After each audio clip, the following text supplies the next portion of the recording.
24ஆம் வசனத்திலிருந்து 29 வசனம். இயேசு வந்திருந்த போது 12 ஒருவனாகிய திதுமு எண்ணப்பட்ட தோமா என்பவன் அவர்களுடனே கூட இருக்கவில்லை. மற்ற சீஷர்கள் கர்த்தரை கண்டோம் என்று அவருடனே சொன்னார்கள். அதற்கு அவன், அவருடைய கைகளில் ஆணிகளினால் உண்டான காயத்தை நான் கண்டு அந்த காயத்திலே என் விரலை விட்டு என் கையை அவருடைய விழாவிலே போட்டால் ஒழிய விசுவாசிக்க மாட்டேன் என்றான். மறுபடியும் 8 நாளைக்கு பின்பு அவருடைய சீஷர்கள் வீட்டுக்குள்ளே இருந்தார்கள். தோமாவும் அவர்களுடனே கூட இருந்தான். கதவுகள் பூட்டப்பட்டிருந்தது. அப்பொழுது இயேசு வந்து நடுவே நின்று, உங்களுக்கு சமாதானம் என்றார். பின்பு அவர் தோமாவை நோக்கி, நீ உன் விரலை இங்கே நீட்டு, என் கைகளை பார், உன் கையை நீட்டி என் விழாவிலே போடு, அவ்விசுவாசியாய் இராமல் விசுவாசியாய் இரு என்றார். தோமா அவருக்கு பிரதியுத்தரமாக, என் ஆண்டவரே, என் தேவனே என்றான். அதற்கு இயேசு, தோமாவே, நீ என்னை கண்டதினாலே விசுவாசிப்பாய், காணாதிருந்தும் விசுவாசிக்கிறவர்கள் பாக்கியவான்கள் என்றார். ஹல்லேலூயா. கண்களை மூடி தேவன் நோக்கி பார்க்கலாம். அன்பின் பரலோக பிதாவே, நல்ல நாளுடைய வார்த்தை எங்களோடு பேசட்டும், உடைய வசனம் எங்களோடு பேசட்டும். ஆவியானவர் தேவ வசனத்தை சிதைத்து விடாதபடி, பிசாசானவன் ஒருபோதும் சிதைத்து விடாதபடி எங்கள் ஒவ்வொருவரையும் பலப்படுத்தி நிலைநிறுத்துங்க, வழி நடத்துங்க. இயேசுவின் நாமத்தில் ஜெபிக்கிறோம் நல்ல பிதாவே, ஆமென். ஹல்லேலூயா. கடந்த நாட்களில், உயிர்த்தெழுந்த நாளில் அரிமத்திய ஊரானாகிய யோசேப்பை குறித்து நம்ம என்ன பண்ணோம், தியானித்தோம். ஏன்னா சிலுவை உயிர்த்தெழுதல் அப்படின்னு சொன்னால் ஒன்லி நம்ம ஃபோக்கஸ்டாக யாரை பார்க்குறது உண்டு, இயேசு கிறிஸ்துவை பார்க்குறது உண்டு. எஸ், அது ஒரு நல்ல விஷயம் தான், நான் தப்புன்னு நான் சொல்லலை. ஆனால் நிறைய காரியங்கள் நம்ம அதில் தியானிச்சிட்டோம். இன்னும் நிறைய வாக்கியங்கள் உண்டு, நான் இல்லைன்னு நான் சொல்லலை. ஆனால் இதே உயிர்த்தெழுந்த நாளில் கர்த்தர் முக்கியமாக நம்ம இடத்துல கொண்டு வருகிற ஒரு வார்த்தை என்னவென்று சொன்னால், இந்த தோமாவுடைய சம்பவம் ரொம்ப முக்கியமான ஒரு காரியம்தான். அதே போல அரிமத்தியனாகிய யோசேப்பை குறித்து நாம் தியானித்தது ரொம்ப முக்கியமான ஒரு காரியம். ஏன்னா ஒரு வசனம் கூட வீண் விரயமான வசனம் கிடையாது. அதனால நான் உட்கார்ந்து தியானிக்கும் போது, என்ன ஆண்டவரே வசனத்தை கொண்டு வருது, வழக்கம் போல மரியாளை பற்றி பேசுவதா, இல்லை வழக்கம் போல இயேசு உயிர்த்தெழுந்த நாளை குறித்து பேசுவதா, கல்லறையை குறித்து பேசி, ஏன்னா நிறைய பேசிட்டோம் அதில். அப்போ காலையில் உட்காந்து நான் தியானித்துட்டு இருக்கும்போது எனக்கு என்னன்னு தெரியல, இன்னைக்கு 1:30 மணிக்கே தூக்கம் என்ன பண்ணிடுச்சு, போயிடுச்சு. எனக்கு மழை நின்ன உடனே எனக்கு தூக்கம் போயிடுச்சு. உட்காந்து ரொம்ப நேரம் யோசிச்சுட்டே இருந்தேன். பைபிளையும் எடுக்கல, ஒன்றும் எடுக்கல. அப்போ எதுவுமே எடுக்காமல் கர்த்தர் என்னோடு இடைப்பட்ட ஒரு கேரக்டர் என்னவென்று சொன்னால் தோமா. என்னது? தோமா. அப்போ தோமாவை குறித்து ஆண்டவர் என்னோடு இடைப்பட்டார். தோமாவை குறித்து தான் நம்ம என்ன பண்ணோம், பேசணும் அப்படின்னு சொல்லி. அப்புறம் அதற்கப்புறம் வசனங்களை தியானிக்க, அப்புறம் கமெண்ட்ரிஸை நான் பார்க்க ஆரம்பிக்கும் போது தான் தோமாவை குறித்து பல காரியங்கள் நான் என்ன பண்ணார், ஆண்டவர் என்னோடு இடைப்பட்டார். அந்த வார்த்தை இன்னைக்கு உங்களோட நான் கொண்டு வரேன். தோமா என்பவர் இயேசு கிறிஸ்துடைய சீஷர்களிலே ஒரு சீஷர். இன்னும் சொல்ல போனா இந்த உலகத்துல தோமா ரொம்ப நெருக்கமானவர் யாருக்குன்னா, நமக்கு ரொம்ப நெருக்கமானவர். ஆசிய கண்டத்துக்கு தோமா என்னது ரொம்ப நெருக்கமானவர். ஏன் அப்படின்னா, தோமா தான் இயேசு கிறிஸ்து மரித்த பிறகு, பரலோகம் சென்ற பிறகு நம்முடைய தேசத்திற்கு, ஆசிய கண்டத்திற்குள்ள வந்து முதலாக திருவிதாங்கோடு அப்படின்னு சொல்லக்கூடிய ஒரு இடம், நாகர்கோவிலிருந்து கேரளா பார்டர், நான் அந்த இடத்துக்கு போயிருந்தோம். ஃபர்ஸ்ட் டைம் நானே போய் பார்த்தேன். அந்த இடத்துல வந்து முதல் ஆலயத்தை கட்டி எழுப்பியிருந்தார். ரொம்ப வித்தியாசமாக இருந்தது. இதை விட இன்னும் கொஞ்சம் பெருசு தான். பட் ஒரு பாறையிலேயே என்ன பண்ணியிருந்தாங்க, வடிவமைத்து வச்சுருந்தாங்க. அதில் பேப்டிசம் குழந்தை இது கொடுக்குற மாதிரி அந்த ஒரு கல், அவருடைய கை அச்சு, இந்த மாதிரி நிறைய விஷயங்கள் அங்கே இருந்துச்சு. ரொம்ப ஆச்சரியமாக இருந்துச்சு அந்த இடத்துக்குள்ளே போகும்போது. அப்புறம் அங்கேருந்து, அது கேரளாவுடைய பார்டர், அங்கேருந்து கேரளாவில் போய் கொச்சினில் போய் கொஞ்ச நாள் இருந்தார். அதற்கப்புறம் மறுபடியும் சென்னை வந்தார். சென்னையில் வந்து நம்ம நாட்கள் ஊழியம் செய்தார். அங்கே அடித்து காயப்படுத்தப்பட்டார். அதற்கப்புறம் ஒரு குகைக்குள்ளே போய் வாழ்ந்தார். அந்த குகையிலிருந்து என்ன பண்ணார், மறுபடியும் அவர் ஈட்டியால் என்ன பண்ணுகிறார், கொல்லப்படுகிறார். செயின்ட் தாமஸ் மவுண்ட்னு சொல்லி சென்னையில் இன்றைக்கும் அது ஒரு இடம் உண்டு. ஸோ தோமா நமக்கு ரொம்ப பரிச்சயமானவர். ஆனால் வேதாகமத்தை குறித்து, தோமாவை குறித்து நாம் தியானிக்கும் போது முதல்ல வர ஒரு விஷயம் என்ன, தோமா எப்படிப்பட்ட ஆள், சந்தேகப்படுகிற ஒரு ஆள், சந்தேக புத்தி உள்ள ஒரு ஆள். அப்போ எப்பயுமே தோமாவை நம்ம எப்படி பார்க்கறது உண்டுன்னா, ஒரு நெகட்டிவ் ஆஸ்பெக்ட்லேயே பார்க்கறது, ஒரு தவறான கோணத்திலே பார்க்கக்கூடிய ஆள். ஏன்னா தோமா சந்தேகப்பட்ட ஆளுப்பா, தோமா சந்தேகப்பட்ட ஆள். நம்மலாம் என்னமோ அப்படியே கர்த்தர் மேலே 100க்கு 100 விசுவாசம் வச்சு போல்டாக போய் பீரங்கி முன்னாடி நிற்கிற மாதிரி நிற்கிறோமா என்ன? சின்ன சின்ன விஷயங்களிலே கர்த்தர் விட்டு பின்வாங்கி போயிடுறோம். அப்போ தோமாவுடைய விஷயத்தை தெளிவாக நம்ம ஆராயதுனால தான் தோமா மேலே பழிய போட்டு தோமா சந்தேகமான ஆள்னு நம்ம பேசுகிறோம். ஸோ நான் அதை குறித்து ரொம்ப தியானிக்கும் போது, எஸ், ஒரு மனுஷனுடைய வாழ்க்கையில் பாசிட்டிவ், அதாவது நன்மையான பகுதியும் உண்டு, அதே சமயத்தில் தீமையான பகுதியும் உண்டு. 2 பகுதிகளும் உண்டு. எந்த மனுஷனும் 100க்கு 100 அவன் ரொம்ப அப்படியே மேலோங்கி போனவன் அப்படின்னு சொல்ல முடியாது, 100க்கு 100 கீழே இறங்கி போனவனு சொல்ல முடியாது. ஸோ தோமாவுக்கும் அப்படிப்பட்ட ஒரு 2 பகுதிகள் உண்டு. தோமாவை குறித்து வேத வசனத்தில் வாசிக்கும் பொழுது மத்தேயு, மார்க்கு, லூக்கா எழுதின சுவிசேஷங்களில் தோமா ஒரு இடத்துல மாத்திரம் தான் என்ன பண்ணுகிறார், குறிப்பிடப்படுகிறார். ஆனால் அதே சமயத்தில் யோவான் புத்தகத்தை நீங்கள் வாசிக்கும் பொழுது தோமாவை குறித்து பல இடங்களிலே யோவான் என்ன பண்ணுகிறார், மென்ஷன் பண்ணுகிறார். ஏன்னா யோவான் எப்பொழுதுமே ஒரு ஒரு டிஃப்ரெண்ட் ஆங்கிளில், ஒரு வித்தியாசமான பார்வையில் என்ன பண்ணுகிறவர், பார்க்கக்கூடியவர். அப்போ தோமா எப்படிப்பட்ட ஒரு ஆள் அப்படின்னு சொன்னால், இயேசு கிறிஸ்துவை இந்த என்கவுண்டர் அப்படின்னு சொல்லுவாங்க. என்கவுண்டர் அப்படின்னா இயேசு கிறிஸ்துவை சந்தித்த ஒரு ஆட்கள்லேயே ரொம்ப நொட்டோரியஸ் அப்படின்னு சொல்லுவாங்க. ரொம்ப வித்தியாசமான, புரிந்து கொள்ள முடியாத ஒரு ஆளாக தான் நாம் யாரை பார்க்க முடியுது, தோமாவை என்ன பண்ண முடியுது, நம்ம பார்க்க முடியுது. தோமாவை என்ன பண்ண முடியுது, நம்ம பார்க்க முடியுது. இப்படி என்னதான் தோமாவை குறித்து இப்படி நெகட்டிவ் ஆஸ்பெக்ட்ல நம்ம பார்த்தாலும், தவறான கோணத்தில் பார்த்தாலும், தோமாவை போல ஒரு அசைக்க முடியாத ஒரு விசுவாசி என்ன கிடையாது, யாருமே கிடையாது. எல்லா சீஷர்களை போல தோமாவும் இயேசு கிறிஸ்துவினால் அழைக்கப்பட்டவர். எல்லா சீஷர்களை போல தோமாவும் தன் குடும்பத்தை விட்டு, தன்னுடைய சொத்தை விட்டு, தன் சொந்த பந்தங்களை எல்லாம் விட்டு வெளியே வந்தவர். தோமா சாதாரண ஆள் கிடையாது. என்றைக்கு அழைக்கப்பட்டாரோ அந்த நாள்ல இருந்து கர்த்தரோடு பயணம் பண்ணவர். எல்லாவற்றையும் வெறுத்து கர்த்தரோடு என்ன பண்ணவர், பயணம் பண்ணுவர். இன்னும் சொல்ல போனா யோவான் 11ஆம் அதிகாரத்தை நீங்கள் தியானிக்கும் போது லாசருடைய இன்சிடென்ட் இருக்கு, மரித்து போன லாசரு. அப்ப பெத்தானியா அப்படின்னு சொல்லக்கூடிய அந்த ஊருக்கு போய் லாசரு நோய்வாய்ப்பட்டு இருக்கிறான் அப்படின்னு சொல்லும்போது எல்லாரும் சொல்றாங்க, ஆண்டவரே நம்ம அந்த கிராமத்துக்கு போகக்கூடாது, அங்கே போனால் நம்மளை அடிச்சே கொன்றுவாங்க, நம்மளை என்ன பண்ணிடுவாங்க, உங்கள் மேலே பயங்கர கோபத்தில் இருக்கிறாங்க, உங்களை அடித்து கொன்றுவாங்க, உங்களை அடித்து கொள்றாங்கன்னா உங்களோடு கூட வந்த எங்களையும் என்னங்க என்ன பண்ணிடுவாங்க, அடித்து கொன்று விடுவார்கள், அதனால் எல்லாரையுமே அடித்து கொன்றுவாங்க, நம்ம அங்கே போக வேண்டாம் அப்படின்னு எல்லா சீஷர்களும் சொல்லும்போது அதில் தைரியமாக சொன்ன ஒரு மனுஷன் யாருன்னு சொன்னால் தோமா சொன்னார், வாங்க நம்ம போவோம், அங்கே இயேசுவோடு கூட போவோம், அங்கே போய் இயேசுவை அடித்து கொள்றாங்கன்னா நம்மளே என்ன பண்ணட்டும், அழித்து கொள்ளட்டும், இயேசு கிறிஸ்துவோடு கூட நாம் என்ன பண்ணோம், சேர்ந்து சாவோம் அப்படின்னு சொல்லி தைரியமாக சொன்ன ஒரு ஆள் தோமா. ஸோ அப்படிப்பட்ட ஒரு பர்சனல் கரேஜ், அதாவது தனிப்பட்ட தைரியம் கொண்ட ஒரு மனுஷன், ஆவிக்குரிய பக்தி வைராக்கியம் கொண்ட ஒரு மனுஷன்.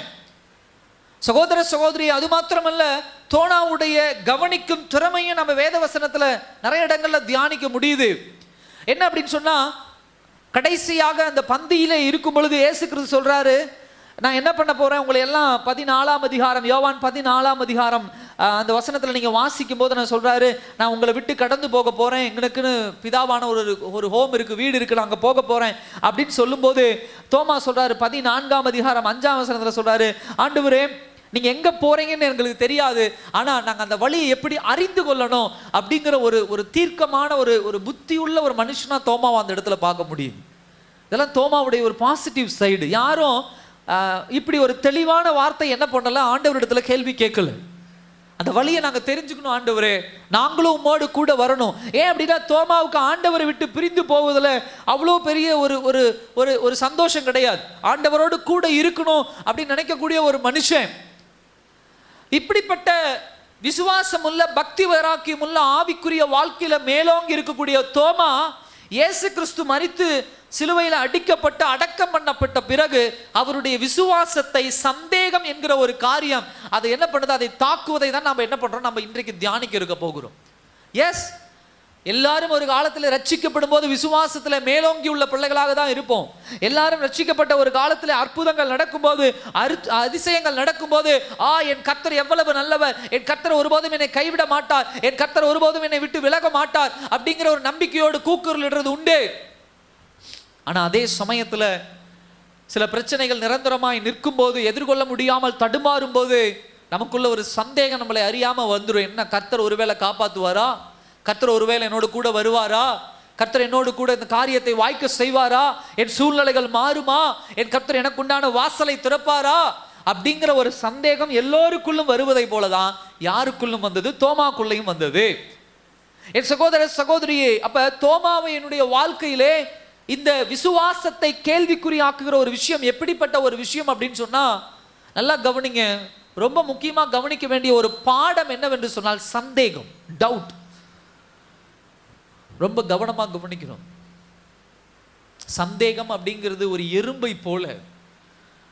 எறும்பெல்லாம் நம்ம சாதாரணமாக பார்க்குறோம், மேலாக போகும்போது டவுன் டு எர்த், அதாவது இந்த பூமியில் ரொம்ப தூரம் குடைந்து கொண்டு போய் என்ன பண்ணும், அதனுடைய காரியம் என்னமோ அதை செய்யும். ரொம்ப தூரம் ரொம்ப ஆழத்துக்கு குடைஞ்சிட்டு போகும். எறும்புகள் சாதாரணமான ஒரு ஜீவராசி கிடையாது.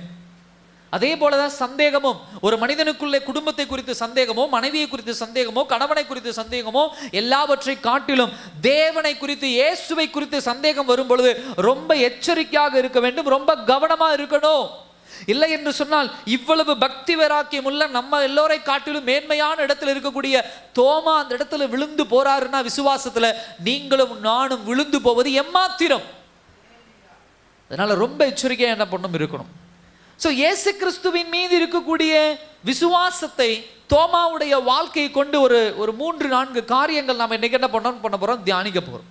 அதுல ஃபர்ஸ்ட் விஷயம் என்ன அப்படின்னு சொன்னா, இயேசு கிறிஸ்துவின் உயிர்த்தெழுதலின் மேல் உள்ள விசுவாசம் என்பது சாய்ஸ் அப்படின்னு சொல்லுவாங்க, தேர்வு அப்படின்னு என்ன பண்ணுவாங்க சொல்லுவாங்க, தேர்ந்தெடுக்கப்படுதல் அப்படிங்கிற ஒரு வார்த்தை. நல்லா கவனிங்க. இந்த வசனம் தொடங்கும் போது, இந்த பத்தி தொடங்கும் போது 20ஆம் வசனத்திலிருந்து நம்ம தொடங்கும் போது தோமா என்ன பண்றாரு அப்படின்னு சொன்னா, சீஷர்களுக்கு எல்லோரும் இயேசு கிறிஸ்து முதலாவது என்ன பண்றாரு, காட்சி அளிக்கிறார். அதாவது முதல்ல பெண்கள் போறாங்க, இயேசு அங்கே பார்க்குறாங்க, இல்லை அப்படின்னு சொல்லிட்டு நீ போய் யோவான்கிட்ட பேதுருட்ட சொல்லுங்கிறாங்க. பேதுரு யோவானும் கல்லறைக்கு ஓடி வராங்க. கல்லறைக்கு ஓடி வந்து பார்க்கும்போது இயேசு பேதுருக்கும் யோவானுக்கும் காட்சி கொடுக்கல. அவங்க வந்து கல்லறையை மட்டும் பார்க்குறாங்க. அங்கே வெறுமையாக இருக்கிறத பார்த்துட்டு திரும்ப என்ன பண்ணிடுறாங்க, அந்த ரூமுக்கு போயிடுறாங்க. அந்த ரூமில் எல்லா சீஷர்களும் கூடி இருக்கிறாங்க. ஒரு 1-2 பேர் தான் மிஸ்ஸிங்கு. அதில் அந்த எம்மாவூர் போன ஒரு 2 சீஷர்கள் மிஸ்ஸிங்கு. அதை தாண்டி பார்த்தீங்கன்னா தோமா அங்கே கிடையாது. அப்போ மீதி இருக்கக்கூடிய சீஷர்கள் சில பெண்கள், இயேசுவோடு கூட இருந்த அந்த பெண்கள் எல்லாமே அந்த இடத்துல ப்ரெசென்ட் ஆகிருக்கிறாங்க. அப்போ இயேசு கிறிஸ்து அங்கே தோன்றார். First attempt. செகண்ட் டைம் என்ன ஆகுது அப்படின்னு சொன்னால், செகண்ட் அட்டெம்ப்ட் எங்கே அப்படின்னு சொன்னால் எம்மாவு சீஷர்கள் இடத்துல ஆண்டவர் என்ன பண்ணுறார், திரும்ப அங்கே தோன்றார். 3வது அட்டெம்ப்ட் என்ன அப்படின்னு சொன்னால், தோமா, வெளியில் இருந்த தோமா, இவர்களை விட்டு தூரம் இருந்த தோமா திரும்ப இவர்கள் மத்தியில் வருகிறார். அப்போ இவங்க சொல்கிறாங்க, இந்த மாதிரி இயேசு கிறிஸ்து உயிர் தெழுந்துட்டார்னு சொல்கிறாங்க. தோமா அதை நான் நம்பலை, நான் தொட்டு பார்த்தா தான் நம்புவேன் அப்படிங்கிறாரு. அப்படி சொல்லும்போது அந்த இடத்துல மறுபடியும் என்ன பண்ணுகிறார், இயேசு கிறிஸ்து என்ன பண்ணுகிறார், வரதை நம்ம பார்க்க முடியுது. அப்போ எனக்கு இந்த இடத்துல தோன்றின ஒரு விஷயம், எப்பொழுது ஒரு மனிதனுக்கு தேவன் மீது இருக்கக்கூடிய விசுவாசம் குறையும் அப்படின்னு சொன்னால், நல்லா கவனிங்க. ஒருவேளை இயேசு கிறிஸ்து முதலாவதாக தோன்றும் போது அந்த கூட்டத்தோடு தோமா இருந்திருந்தாருன்னா ஒரு மிகப்பெரிய ஒரு ஆசீர்வாதமான ஒரு மனுஷனா யார் இருந்திருப்பா, தோமா இருந்திருப்பார். அப்ப தேவ ஜனங்களோடு கூடுகிற இடத்துல தோமா இல்லாததுனால தோமா யாரை மிஸ் பண்றாரு, அந்த இடத்துல இயேசு கிறிஸ்துவ அங்க மிஸ் பண்றாரு. இயேசு கிறிஸ்து முதலாவது தோன்றுகிற அந்த ஆசீர்வாதத்தை இழந்து போகிறார். அப்படி தோன்றும் போது அவர் இல்லாததுனால, தூரமா இருக்கிறனால, சொந்த வேலையை பார்க்க போனதுனால, சொந்த காரியங்களை பார்க்க போனதுனால இப்ப என்ன செய்யறாரு, அவர் வந்த உடனே சொல்றாங்க, இயேசு நேத்து தோன்றினாரு, எங்கள் மத்தியில வந்தார், அவர் உயிர் தெழுந்தார்னு சொல்லும் போது இப்ப அவருக்குள்ள இருக்கக்கூடிய அந்த அவிசுவாசம் என்பது என்ன பண்ணுது, அவிசுவாசம் என்பது மேலோங்கி என்ன சொல்றாரு, நான் நம்ப மாட்டேன் அப்படின்னு என்ன பண்றாரு சொல்றாரு. அல்லேலூயா. அப்ப நல்லா கவனிங்க. ஒரு தேவனுடைய பிள்ளை, தேவனுடைய சீஷனாக அழைக்கப்பட்ட பிள்ளை தேவனோடு ஐக்கியப்படும் பொழுதுதான் அவனுடைய விசுவாசம் பலனுள்ள விசுவாசமாக என்ன பண்ணும் இருக்கும். நீ அழைக்கப்பட்ட ஒரு மனுஷன், தேவனுடைய சீஷனாக அழைக்கப்பட்ட ஒரு மனுஷன், எஸ் பயந்துட்ட, எஸ் பயந்து ஒளிஞ்சுட்ட, இருந்தாலும் தேவ பிள்ளைகள் இருக்கிற இடத்துல நீ இருந்தீனா தேவன் மீது இருக்கக்கூடிய விசுவாசம் ஒருபோதும் குறைந்து போகாதபடி நீ என்ன பண்ணி இருக்கலாம், அந்த விசுவாசத்திலே நிலைத்திருந்திருக்கலாம். இயேசுவை நீ சந்திச்சிருக்கலாம், இயேசுவை நீ ஆராதித்திருந்திருக்கலாம். இப்படி ஒரு பேசேஜ் வந்திருக்க தேவையில்லை. உங்க மேல தோமா மேல இப்படி ஒரு குற்றம் சுமத்தப்பட வேண்டிய ஒரு நேரம் என்ன பண்ணிருக்காது, வந்திருக்காது. அப்ப இதுக்கு முழுக்க முழுக்க என்ன காரணம் அப்படின்னா, தேவ ஆசீர்வாதத்தை யார் இழந்து போனார், தோமா என்ன பண்ணார், இழந்து போனார். சகோதர சகோதரியே, இது ஒரு மிகப்பெரிய ஒரு பாடம். ஏன் தோமா ஆப்சென்ட் ஆனார் அப்படிங்கிறது குறித்து, ஏன் அந்த இடத்துல தோமா இல்லைங்கிறது குறித்து நமக்கு தெளிவான விளக்கம் இல்லை. ஆனா என்ன யோசிக்க தோணுது அப்படின்னா, தேவனால் அழைக்கப்பட்டு எல்லாவற்றையும் உதறி தள்ளிவிட்டு வந்த தோமா இப்பொழுது இயேசு கிறிஸ்து சிலுவையில் அடிக்கப்பட்டார்னு சொன்ன உடனே விசுவாசம் குன்றி போகும்போது, இந்த தேவ ஜனங்களோடு கூட இருந்திருந்தார் அப்படின்னு சொன்னா, அவர்களோடு கூட இருக்கும்போது அந்த குன்றி போன விசுவாசத்தை பலப்படுத்தி இருக்கலாம். ஆனா அவர் என்ன பண்ணிட்டார், தன் சொந்த வேலையை பார்க்க என்ன பண்ணிட்டார், போயிட்டார். தான் எதையெல்லாம் விட்டுட்டு வந்தோமோ, எந்தெந்த விஷயங்களை எல்லாம் கடந்து வந்தோமோ அதெல்லாம் திரும்பி பார்க்க என்ன பண்ணிட்டார், போயிட்டார். இப்படிப்பட்ட ஒரு மிகப்பெரிய தவறை யார் செய்திருக்கிறார்னா தோமா செய்திருக்கிறார். சகோதர சகோதரியை நல்லா கவனிங்க. எப்பொழுதும் தேவ ஜனங்களோடு தேவ பிள்ளைகள் ஒன்று இணைப்பதுதான் உங்களுடைய விசுவாசம் குறைந்து போகாதபடி கர்த்தர் உங்களை பலப்படுத்துகிறவராக இருக்கிறவர். உங்களை எப்பயோ ஆண்டவர் உலகத்தை விட்டு வேறு பிரிச்சிட்டாரு. நான் உலக ஜனங்களோடு பேசாதீங்க, பக்கத்து வீட்டுக்காரங்களோட பேசாதீங்க, உங்க சொந்தக்காரங்களோடு பேசாதீங்க, தேவனை வணங்காதவங்களை பார்த்தா முறைச்சிக்கிட்டு நில்லுங்க, அப்படிலாம் நான் சொல்லலை. கவனிங்க, அவர்களோடு பேசுங்க, அவர்களோடு பழகுங்க, என்ன உங்களுடைய கான்டெக்ட் என்ன, அவங்களோட பகிர்ந்து கொள்றீங்களா, அதெல்லாம் இருக்கட்டும், அதெல்லாம் ஒரு புறம் இருக்கட்டும். ஆனா அதை எல்லாவற்றையும் தாண்டி ஒரு படி மேலாக உங்களுடைய ஐக்கியம் யாரோடு இணைந்திருக்க வேண்டும்? சொல்லுங்க, யாரோடு இணைந்திருக்க வேண்டும்? தேவ பிள்ளைகளோடு இணைந்திருக்க வேண்டும். இன்றைக்கு சபைகள்ல இருக்கக்கூடிய மிகப்பெரிய பிரச்சனை, நம்முடைய சபையை சேர்த்து சொல்றேன், தேவ பிள்ளைகளுக்கு கொடுக்கிற முக்கியத்துவத்தை காட்டிலும் உங்களுடைய தனிப்பட்ட வாழ்க்கைக்கு தோமாவை போல முக்கியத்துவம் கொடுத்துட்டு இருக்கிறீங்க. எல்லாரும் ஒன்று கூடி இருக்கும் பொழுது தன்னுடைய குடும்பத்தை பார்க்க சென்ற, தன்னுடைய வேலையை பார்க்க சென்ற தோமாவை போல உங்களுடைய வாழ்க்கையிலே தேவ பிள்ளைகளுக்கு முக்கியத்துவம் கொடுக்கிறத காட்டிலும், கர்த்தருடைய பிள்ளைகளுக்கு முக்கியத்துவம் கொடுக்கிறத காட்டிலும் உங்களுடைய சொந்தங்களுக்கு அதிக முக்கியத்துவம் கொடுத்து தான் நீங்க என்ன பண்ணிட்டு இருக்கிறீங்க? உங்க வாழ்க்கையிலே ஆசீர்வாதத்தை இழந்து போகிறீர்கள். அல்லேலூயா. ஒரு விஷயத்தை செய்யும் போது உங்களுடைய கால்குலேஷன் கணக்கு எப்படி இருக்கு? நம்ம சர்ச் ஆட்கள் வருவாங்களா, நம்ம சர்ச்சில் நண்பர்கள் வருவாங்களா, இப்படி நம்ம கணக்கு பார்த்து ஒரு காரியத்தை நம்ம செய்யறோமா, இல்ல நம்முடைய உறவினர்களை கணக்கு பார்த்து நம்ம செய்யறோமா? ஒரு காரியத்துக்கு அழைக்கும் போது நல்லா கவனிங்க, ஒரு காரியத்துக்கு அழைக்கும் போது நாம் தேவ பிள்ளைகளுக்கு முதலிடம் கொடுத்து நம்ம அழைக்கிறோமா, இல்ல உலக பிரகாரமான பிள்ளைகளுக்கு முதலிடத்தை கொடுத்து அழைக்கிறோமா? அதே போல ஒரு தேவ பிள்ளை நம்ம வீட்டில் வந்து ஒரு ஃபங்க்ஷனுக்கு அழைக்கும் போது, ஒரு ஜெபத்திற்கு அழைக்கும் போது, ஒரு நல்ல காரியத்துக்கு அழைக்கும் போது, ஒரு தேவ பிள்ளையுடைய குடும்பத்தில் ஒரு கெட்ட காரியம் நடக்கும் போது நீங்க எதுக்கு முக்கியத்துவம் கொடுக்குறீங்க? அவங்க வீட்டுக்கெல்லாம் யார் போவா? அவங்க வீட்டில் போய் யார் சாப்பிடுவா? நமக்கு எதுக்கு அந்த வேலை? நமக்கு அதெல்லாம் என்ன? இப்படிப்பட்ட எண்ணங்கள் உங்களுக்குள்ள இருக்கிறதுனால தான் தேவனுக்குள்ள வளர்கிற பக்தி வைராக்கியத்தை இழந்து போறீங்க. தேவ ஆசீர்வாதத்தை நீங்க என்ன பண்றீங்க? இழந்து போறீங்க. அல்லேலூயா. பரலோகத்துல உங்களோட கூட வந்து யார் இருக்க போறா? ஏசப்பா முதல்ல. அடுத்தது சொல்லுங்க, நீங்க தான் சொல்லுங்க.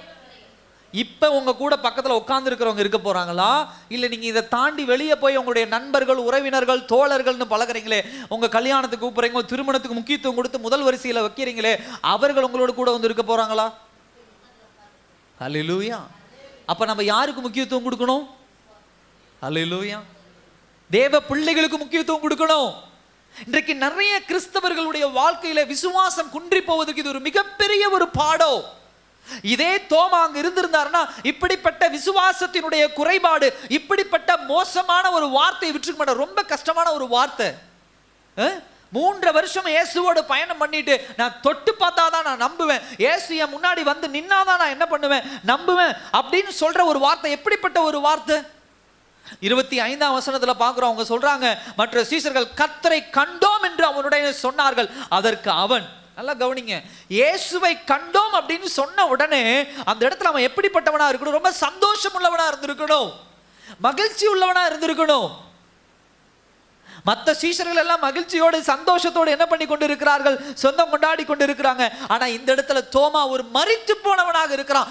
ஆவிக்குரிய வார்த்தையை விசுவாசிக்க முடியாமல், இயேசு கிறிஸ்து உயிரோடு வந்ததை விசுவாசிக்க முடியாமல் விசுவாசத்திலே தடுமாறி கொண்டு இருக்கிறான். இதுக்கு ஒரே ஒரு காரணம் என்னன்னா, அந்த இடத்துல அவன் ஆப்சென்ட் ஆயிட்டான். அல்லேலூயா. இதே மாதிரி தான் ஒரு நாள் நடக்கும். ஞாயிற்றுக்கிழமை சபை கூடி வருதில்ல, எல்லாரும் நம்ம உட்காந்துட்டு இருப்போம். வீட்டில் எங்கள் சொந்தக்காரங்க வந்தாங்க, பாஸ்டர் எங்கள் உறவினர்களுடைய கல்யாணம், நாங்கள் சாப்பிட போனோம், போனோம், அங்கே போனோம், இங்கே போனோம், ஊருக்கு போனோம், வேலைக்கு போனோம், அதுக்கு போனோம், இதுக்கு போனோம்னு நீங்கள் பாட்டுக்கு செஞ்சுட்டு இருப்பீங்க. நீங்கள் பாட்டுக்கு அங்கே கொண்டாடி கொண்டு இருப்பீர்கள். இந்த சபையில் இருக்கிற ஒவ்வொருவரும் என்ன பண்ணுவாங்க? காணாமல் போயிடுவான். அல்லேலூயா. ஏன் ஆண்டவர் ஞாயிற்றுக்கிழமை வரமாட்டாரா? 9 மணி விட்டு 12 மணிக்குள்ள வரமாட்டாரா? வருவார். அப்படி வரும்போது நீங்க எல்லாம் நம்மெல்லாம் அப்படி உட்கார்ந்து இருக்கும்போது நமக்கெல்லாம் ஜட்ஜ்மெண்ட்டும் தேவையில்லை, ஒன்றும் தேவையில்லை, வாப்பா கிளம்புங்க அப்படின்னு கதவு திறந்துருக்கும், எல்லாம் இப்படியே இருக்கும், நம்ம எல்லாம் மேலே போயிடுவோம். அப்போ இந்த மாதிரி ஆப்சண்டான ஒரு கூட்டம் இருக்குது பார்த்தீங்களா, தோமாவை போல ஆப்சண்டான ஒரு கூட்டம் வந்து சபையை பார்க்கும். என்ன பாஸ்டருக்கு அறிவும் இல்லை, ஒன்றும் இல்லை, சர்ச்சை விசுவாசிகளுக்கு அறிவில் எல்லாம் திறந்து போட்டு கிடக்குது, எங்கே போயிட்டாங்க எல்லாமே? பக்கத்தில் சொல்லுவாங்க, இல்லைங்க அவங்க எல்லாமே கூடி வந்தாங்க, திடீர்னு பார்த்தா எல்லாருமே அப்படியெல்லாம் போக மாட்டாங்க. எனக்கு தெரியுங்க, என் பக்கத்தில் இருக்கிற ஒரு அம்மா உட்காரும் எங்கள் பக்கத்து வீட்டில், அந்த அம்மா மாதிரியெல்லாம் அந்த அம்மாலாம் எங்கே போக போகுது, பரலோகம் போக போகுது, அதெல்லாம் போவாதுங்க அப்படின்னு தோமாவை போல பேசுகிற கூட்டமாக நம்ம என்ன பண்ணிடுவோம், மாறிடுவோம். அல்லேலூயா, எல்லாரும் சொல்லுங்க அல்லேலூயா. எஸ், ஆப்சண்ட் ஆகிடக்கூடாது. விசுவாசம் என்கிறது நம்முடைய தனிப்பட்ட தேர்வு. என்ன தேர்வு அப்படின்னு சொன்னா, அந்த இடத்துல தோமா சரியான தேர்வை தேர்ந்தெடுத்திருந்தாருன்னா இப்படிப்பட்ட ஒரு குழப்பம் என்ன பண்ணிருக்காது, வந்திருக்காது. அல்லேலூயா. இந்த இடத்துல பார்க்கும்போது அப்படிப்பட்ட ஒரு குழப்பம் வர்றதுக்கு ஒரு முக்கிய காரணமே என்ன பண்ணிட்டாரு, தோமா அந்த இடத்தை விட்டு என்ன பண்ணிட்டாரு, கடந்து போயிட்டாரு. இது அவருடைய தனிப்பட்ட ஒரு தேர்வு. உங்களுடைய விசுவாசம் வளருவதும், உங்களுடைய விசுவாசம் முதிர்ச்சி அடைவதும், உங்களுடைய விசுவாசம் குன்றி போவதற்கும் எப்பொழுதும் யாரோ ஒருவர் காரணமாக இருக்க மாட்டாங்க. அதற்கு முழுக்க முழுக்க காரணம் யாராக தான் இருப்போம்? சத்தமா சொல்லுங்க, யாராக தான் இருப்போம்? அல்லேலூயா. கர்த்தர் மீது இருக்கக்கூடிய விசுவாசம், கர்த்தர் மீது இருக்கக்கூடிய பக்தி வைராக்கியம், இது எல்லாவற்றுக்கும் முழுக்க முழுக்க காரணம் யாராக தான் இருப்பேன்? நான் மட்டும்தான் இருப்பேன். இதுல வேற யாரு மேலையும் நான் என்ன பண்ண முடியாது, பழி போட முடியாது. என் விசுவாசம் வளர்ந்து போறதுக்கு உண்டான டெசிஷன், முடிவு எடுக்கக்கூடிய இடத்துல நான் தான் இருக்கிறேன். இந்த இடத்துல தோமா அந்த இடத்தை விட்டு கடந்து போவதும், தோமா அந்த இடத்துல நிற்பதும் நிற்காமல் போனதுக்கும் யார் முடிவெடுத்தா? அந்த முடிவை யார் எடுத்தா? ஆண்டவர் சொன்னாரா? இயேசு கிறிஸ்து சிலுவையில் அடிக்கப்படும் பொழுது தோமா நீ என்னை விட்டு ஓடி போயிருன்னு சொன்னாரா? இல்ல தோமா கூட இருக்கக்கூடிய சீஷர்கள் சொன்னாங்களா, தோமா நீ ஓடி போயிரு, நீ இருக்காதடா, நாங்க மட்டும்தான் இருப்போம் சொன்னாங்களா? இல்ல இயேசு கிறிஸ்துவோடு பயணப்பட்டிருந்த சகோதரிகள் சொன்னாங்களா? யார் சொன்னா? யாரும் சொல்லல. யார் முடிவெடுத்தா? தோமா முடிவெடுத்து ஓடி போனா. எங்க ஓடி போயிட்டான்? அவங்க வீட்டுக்கு, சொந்தக்காரங்க வீட்டுக்கோ இல்ல எங்கேயோ என்ன பண்ணிட்டான், அவன் ஓடி போயிட்டான். அப்படி ஓடி போனதுனால தான் இயேசு கிறிஸ்துவுடைய எப்படி பாடுபட்டார், என்ன என்ன வேதனைப்பட்டார், என்ன என்ன அவருடைய பலவீனம் என்ன என்பதை யாரால் அறிந்து கொள்ள முடியல? தோமாவால் அறிந்து கொள்ள முடியல. அவருடைய மரணம் எப்படிப்பட்ட இருந்தது, தோமாவால் அறிந்து கொள்ள முடியல. the same time 3 வருடம் இயேசுவோடு கூட இருந்த தோமா அந்த ஒரு நிமிஷத்துல விசுவாசத்தை இழந்து ஓடி போனான். ஆனா 3 வருடம் தூரமாக இருந்து வசனத்தை கேட்ட அரிமத்திய ஊரானாகிய யோசேப்பு இயேசு கிறிஸ்துவுடைய மரணத்தை கண்டு தன்னுடைய வாழ்க்கையை அர்ப்பணித்து இயேசுவை எடுத்து என்ன செய்தான்? ஹல்லேலூயா. சிலுவை எவ்வளவு நேரம் நடந்திருக்கும்? 2 மணி நேரம் 3 மணி நேரம் தான் நடந்திருக்கும். 3 வருடமாக இயேசுவோடு கூட இருந்த அந்த விசுவாசத்தை ஒரு 2 மணி நேரம் 2.5 மணி நேரத்துல ஒருத்தன் இழந்து போகிறான். அதே 2 மணி நேரம் 2.5 மணி நேரத்துல ஒருத்தன் தேவனுக்கு அருகில நின்று தேவனோடு ஐக்கியப்பட்டு அந்த பாக்கியத்தை என்ன பண்ணுகிறான்? சுதந்தரித்துக் கொள்ளுகிறான். Personal decision. இந்த நாட்களில் கர்த்தர் உங்களோட பேசுறது தான். உங்கள் பக்கத்தில் உட்காந்துருக்கிறவங்க, உங்களை ஆப்போசிட்டில் உட்காந்துருக்கவங்க, உங்களை எதிரே உட்காந்துருக்கவங்க, உங்கள் முன்னாடி உட்காந்துருக்கேன், என் பின்னாடி உட்காந்துருக்கிறேன், என்னுடைய கணவர், என்னுடைய மனைவி, என்னுடைய பிள்ளை, என்னுடைய தாய் தகப்பன், யாரையுமே நீங்கள் என்ன பண்ண முடியாது, எடை போட முடியாது. அல்லேலூயா. எந்த நேரத்தில் அவங்களுடைய விசுவாசம் எப்படி முதிர்ச்சி அடையும், தேவன் எப்படி அவங்களை எடை போடுவார், கர்த்தர் எப்படி அவங்களை பயன்படுத்துவார் என்பதை யாரும் அளவிட முடியாது. அரிமத்திய ஊரானாகிய யோசேப்பை போல கர்த்தர் பயன்படுத்தலாம். தோமாவை போல நீங்களும் நானும் விலகி போகலாம். அல்லேலூயா. எச்சரிக்கையா இருங்க. உங்களுடைய தனிப்பட்ட டெசிஷன் தான். சில நேரத்தில் சொல்றது உண்டு, நான் கிறிஸ்தவ வாழ்க்கையில் இவ்வளோ தூரம் இல்லாததுக்கு எங்கள் அம்மா ஒரு காரணம், எங்கள் அப்பா ஒரு காரணம், என் பிள்ளைகள் ஒரு காரணம், என் முதலாளி ஒரு காரணம், என் உறவினர்கள் ஒரு காரணம். இல்லை, முழுக்க முழுக்க 100க்கு 100 இந்த முடிவு யாருடைய முடிவு? உங்களுடைய முடிவு, உங்களுடைய தப்பு. பாஸ்டர் அவங்க சொன்னாங்க அதனால செஞ்சேன், இவங்க சொன்னாங்க இதனால செஞ்சேன், இவங்களால தான் நான் இப்படி போனேன், அவங்களால தான் இப்படி போனேன், அவங்க என்னை வஞ்சிச்சிட்டாங்க, அவங்க என்னை ஏமாத்திட்டாங்க. அல்லேலூயா. தேவன் உங்களுக்கும் எனக்கும் 6 அறிவு கொடுத்து, ஞானத்தை கொடுத்து, அறிவியை கொடுத்து, புத்தியை கொடுத்து, வேத வசனத்தை கொடுத்து இருக்கிறார். எதுக்காக இத்தனை கொடுத்துருக்காரு? எதுவுமே ஆண்டவர் கொடுக்கலன்னா நீங்க சொல்ற டயலாக் நீங்களும் நானும் சொல்ல முடியும். எல்லாவற்றையும் நல்லது நல்லது நல்லதுன்னு உங்களுக்கு படைச்சு வச்சாரு. எதுக்கு படைச்சு வச்சாரு? என் பிள்ளைகள் அதை ஒவ்வொன்றையும் கிரகித்து கொண்டு ஒரு வாழ்க்கை இந்த பூமியில வாழணும் தான் ஆண்டவர் படைச்சு வச்சிருக்கிறார். அது அத்தனையும் கேட்டுவிட்டு, அது அத்தனையும் செய்துவிட்டு, ஏவாளை போல ஆதாமை போல ஏன் தப்பு இல்லை, என்ன கிடையாது, ஏன் தப்பு இல்லை. அவங்க சொன்னாங்க அதனால செஞ்சேன், அவங்க என்னை மிரட்டுனாங்க அதனால செஞ்சேன், அவங்க இப்படி சொன்னாங்க அதனால செஞ்சேன், அவங்க என்னை ஒதுக்கி வச்சிருவாங்கன்னு செஞ்சேன், அவங்க நன்மைக்காக செஞ்சேன், இதில் ஏன் தப்பு இல்லை பாஸ்டர், நான் எவ்வளவோ முயற்சி பண்ணேன், நான் எவ்வளவோ கஷ்டப்பட்டேன், இதில் ஏன் தப்பு இல்லை. பரலோகத்தில் போய் தேவனுடைய நியாய தீர்ப்பில் நிற்கும்போது நீங்கள் யாரு மேலேயும் என்ன போட முடியாது சொல்லுங்க, என்ன போட முடியாது? தேவனுக்கு முன்பாக நின்று, இயேசு கிறிஸ்து முன்பாக நின்று நியாய தீர்ப்பு செய்யும்போது, எப்பா நீ இந்த பாவம் பண்ணியிருக்க, நீ பரலோகத்துக்கு தகுதியில், நீ நரகத்துக்கு போன்னு ஆண்டவர் உங்களை அனுப்பும்போது யார் மேலே பலி போடுவீங்க? ஏசப்பா என் ஃப்ரெண்டு கூப்பிட்டான்னு போனேன், ஏசப்பா நான் குடிச்சிட்டேன், என் ஃப்ரெண்டு கூப்பிட்டான்னு அந்த இடத்துக்கு போனேன், நான் தப்பு பண்ணிட்டேன், அவங்க பேசினாங்க அதனால நான் பேசினேன், அதனால தப்பு பண்ணிட்டேன், என் கணவர் சரியில்லை அதனால இன்னொருவர் என்கிட்ட பாசமாக பேசினாரு அதனால நான் பேசிட்டேன், ஏன் தப்பு இல்லை, என் கணவர் மேலே தான் தப்பு. என் மனைவி சரியில்லை, என் மனைவி பேசுறது சரியில்லை, என் மனைவி பலவீனப்பட்டவளா இருக்கா அதனால இன்னொருத்தர் அன்பும் ஆதரவா என்கிட்ட பேசினாங்க அதனால தான் பேசினேன், தப்பு என் மனைவி மேலதான், என் மேல கிடையாது. ஏசப்பா அதெல்லாம் ஏத்துக்கொள்ள மாட்டார். அல்லேலூயா.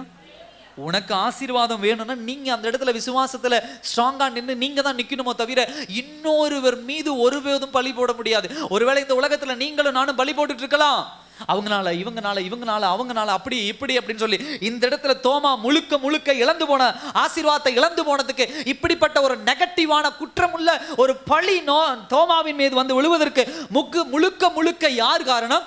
தோமாவை தான் காரணம். அல்லேலூயா. எச்சரிக்கையா இருங்க. இன்னைக்கு நம்மகிட்ட நிறைய பேத்துட்டு இந்த குணம் இருக்குது.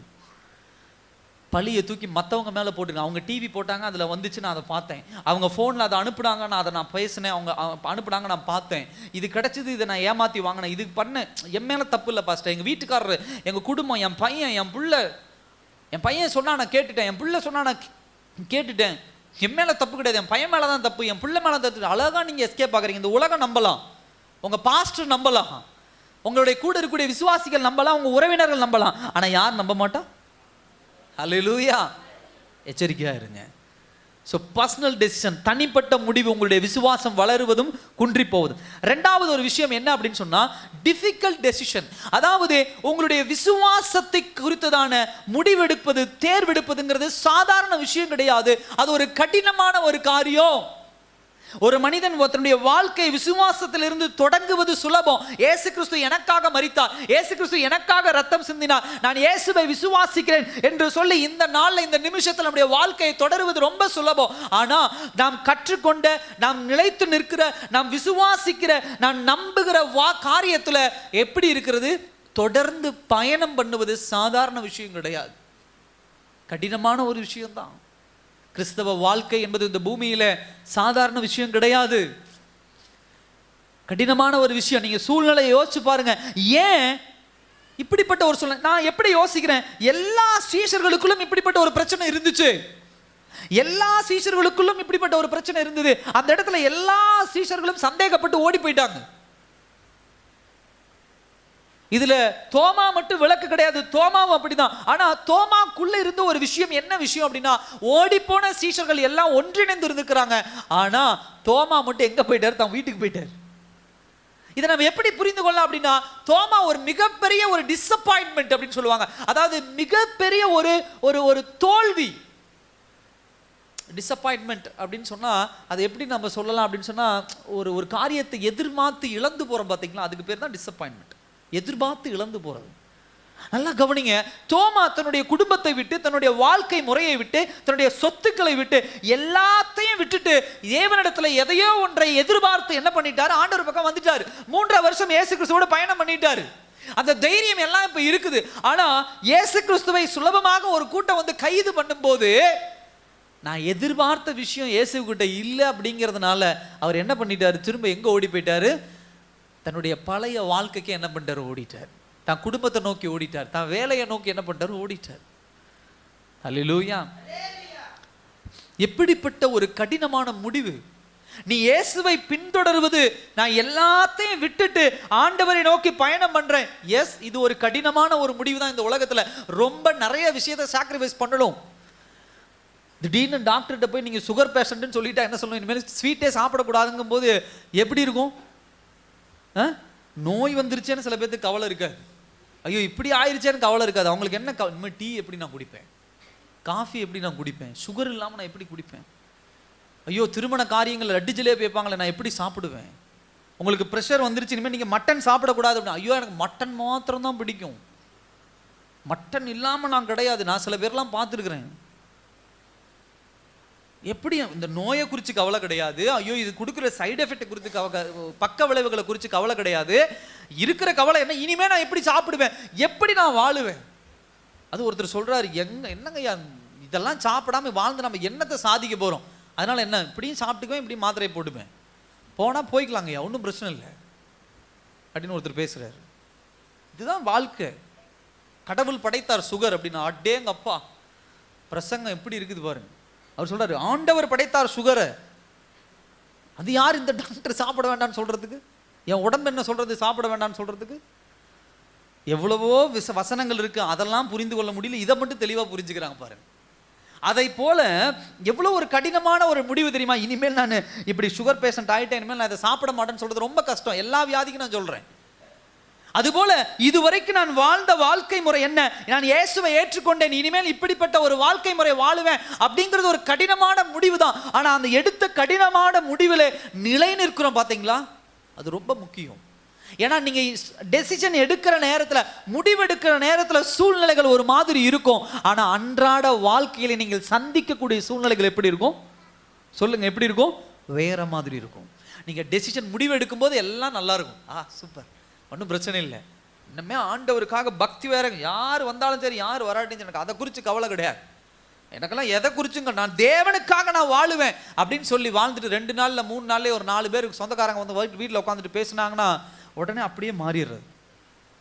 பரவாயில்ல பரவாயில்ல, நமக்கு குடும்பம்லாம் முக்கியம் இல்லை, உறவினர்கள்லாம் முக்கியம் இல்லை, நண்பர்கள்லாம் முக்கியம் இல்லை, ஏன் அதெல்லாம் விட்டு கொடுப்பானே? அல்லேலூயா. எச்சரிக்கையா இருங்க. ரெண்டாவது காரியம் அது. மூன்றாவது காரியம், விசுவாசத்தை குறித்து நாம் தியானித்துக் கொண்டிருக்கிறோம். விசுவாசம் என்பது ஒரு மனிதனுடைய வாழ்க்கையிலே எப்படிப்பட்டதா ஒரு மாரல் டெசிஷன் அப்படின்னு சொல்லுவாங்க. என்ன அப்படின்னா, உங்களுடைய கை கால்களுடைய செயல்பாடுகள். நல்லா கவனிங்க, இந்த இடத்துல தோமாவுடைய பேச்சு எப்படிப்பட்ட பேச்சா இருக்குது. மறுபடியும் 8 நாளைக்கு பின்பு அவருடைய சீஷர்கள் வீட்டுக்குள்ள இருந்தார்கள், தோமாவும் அவர்களோடு கூட இருந்தார். இப்படிலாம் நடக்குது. அப்ப 25ஆம் வசனத்துல என்ன சொல்றாரு, நல்லா கவனிங்க. அதற்கு அவன், அவருடைய கைகளில் ஆணிகளினால் உண்டான காயத்தை நான் கண்டு அந்த காயத்திலே என் விரலை விட்டு என் கையை அவருடைய விலாவிலே போட்டால் ஒழிய நான் என்ன பண்ண மாட்டேன். கர்த்தரை பார்த்து விசுவாசித்த பிள்ளைகள், கர்த்தருடைய சிலுவையை உணர்ந்து விசுவாசித்த பிள்ளைகள், கர்த்தருடைய வசனத்தை கேட்டு விசுவாசித்த பிள்ளைகள் இன்றைக்கு எப்படி பேசுறாங்க அப்படின்னு சொன்னா, கர்த்தர் இதை செஞ்சா கர்த்தர் உள்ளவர், கர்த்தர் இருக்கிறார் நான் நம்புறேன், கர்த்தர் இதை நடத்தினால் கர்த்தர் இருக்கிறார் நான் நம்புறேன், இந்த விஷயத்தை நான் கண்ணால கண்டால் நான் நம்புறேன். அல்லேலூயா. 3 வருஷம் நீ கண்ணால எல்லாமே பார்த்தே இல்லை. குருடர்களுக்கு என்ன பண்ணாங்க? கண் பார்த்தாங்க, செவிடர்கள் கேட்டாங்க, முடவர்கள் நடந்தார்கள். 5 அப்பம் 2 மீன் உன் கண்ணால தானே பார்த்த. 5000 பேருக்கு ஆண்டவர் என்ன பண்ணார்? எல்லாவற்றையும் கொடுத்தார். இத்தனை வருடங்கள் கர்த்தர் இவ்வளவு ஆசீர்வாதங்களை உனக்கு கொடுத்து, இவ்வளவு மேன்மைகளை கொடுத்து அவரோடு பயணப்பட்டு வந்த இன்னைக்கு ஒரு சின்ன பிரச்சனை வந்த உடனே, சூழ்நிலை மாறின உடனே, உன்னுடைய மாரல் அப்படின்னா சரீர அளவில் நான் பார்த்தாதான், நான் கையை வச்சு பார்த்தாதான், நான் அவருடைய அந்த விலா எலும்புக்குள்ள கையை விட்டு பார்த்தா அந்த ஓட்டைக்குள்ள போகுதா, அந்த ஈட்டி குத்தி அதில் ஒரு ஓட்டை ஆயிருக்கும், அந்த ஓட்டைக்குள்ள நான் விட்டு பார்ப்பேன். அப்படி போனா நான் நம்புவேன் இயேசுவை. இல்லைன்னா நீங்க சொல்றதெல்லாம் பொய், நீங்க எல்லாம் ஏதோ கதை கட்டுறீங்க, இல்லை ஏதோ ஒரு லைட்டை போட்டு என்ன பண்றீங்க, ஏமாத்துறீங்க. அல்லேலூயா. எத்தனை வருடம் ஆண்டவரோடு கூட இந்த காரியத்தை பேசுற ஒரு ஆளு ஏதோ தூரத்திலிருந்து இயேசுவோடு பழகின ஒரு ஆள் கிடையாது. இயேசு கிறிஸ்துவோடு கிட்ட இருந்து என்ன பண்ணவர்? பயணம் பண்ணவர். அல்லேலூயா. இன்னைக்கு நீங்களும் நானும் சில நேரங்கள் அந்த தவறு தான் பண்றோம். 10 வருஷம் ஆகுது ரட்சிக்கப்பட்டு, 20 வருஷம் ஆகுது ரட்சிக்கப்பட்டு, 30 வருஷம் ரட்சிக்கப்பட்டு, எஸ். ஆனா ஒரு சில சூழ்நிலைகள் வரும்போது அப்படியே மாறிடுறோம். இயேசு கிறிஸ்து இந்த காரியத்தை செய்வாருங்கிற நம்பிக்கையே சுத்தமா இல்லாம உலகப்பூர்வமான காரியங்களை போய் விழுந்துடுறோம் மண்டிட்டு. அவராதான் செய்வார், இவரதான் செய்வார், இவர் தான் சப்போர்ட் பண்ணுவார், இவர் தான் உதவுவார், இவர் தான் பண்ணார், இவருக்காக இத்தனை நாட்கள் கர்த்தர் நமக்கு செய்த அற்புதங்கள் அதிசயங்கள் எல்லாம் என்ன பண்ணிட்டோம்? மறந்து போய் மனிதனை பிரியப்படுத்துகிறவனா மாறி ஆரம்பிச்சிடுறோம். அல்லேலூயா. மனுஷனை பிரியப்படுத்துகிற பிள்ளைகளா மாறிடாதீங்க. இந்த உலகத்துல ரொம்ப டேஞ்சரான இடத்துல எத்தனை பேரை பிரியப்படுத்துவீங்க நீங்க?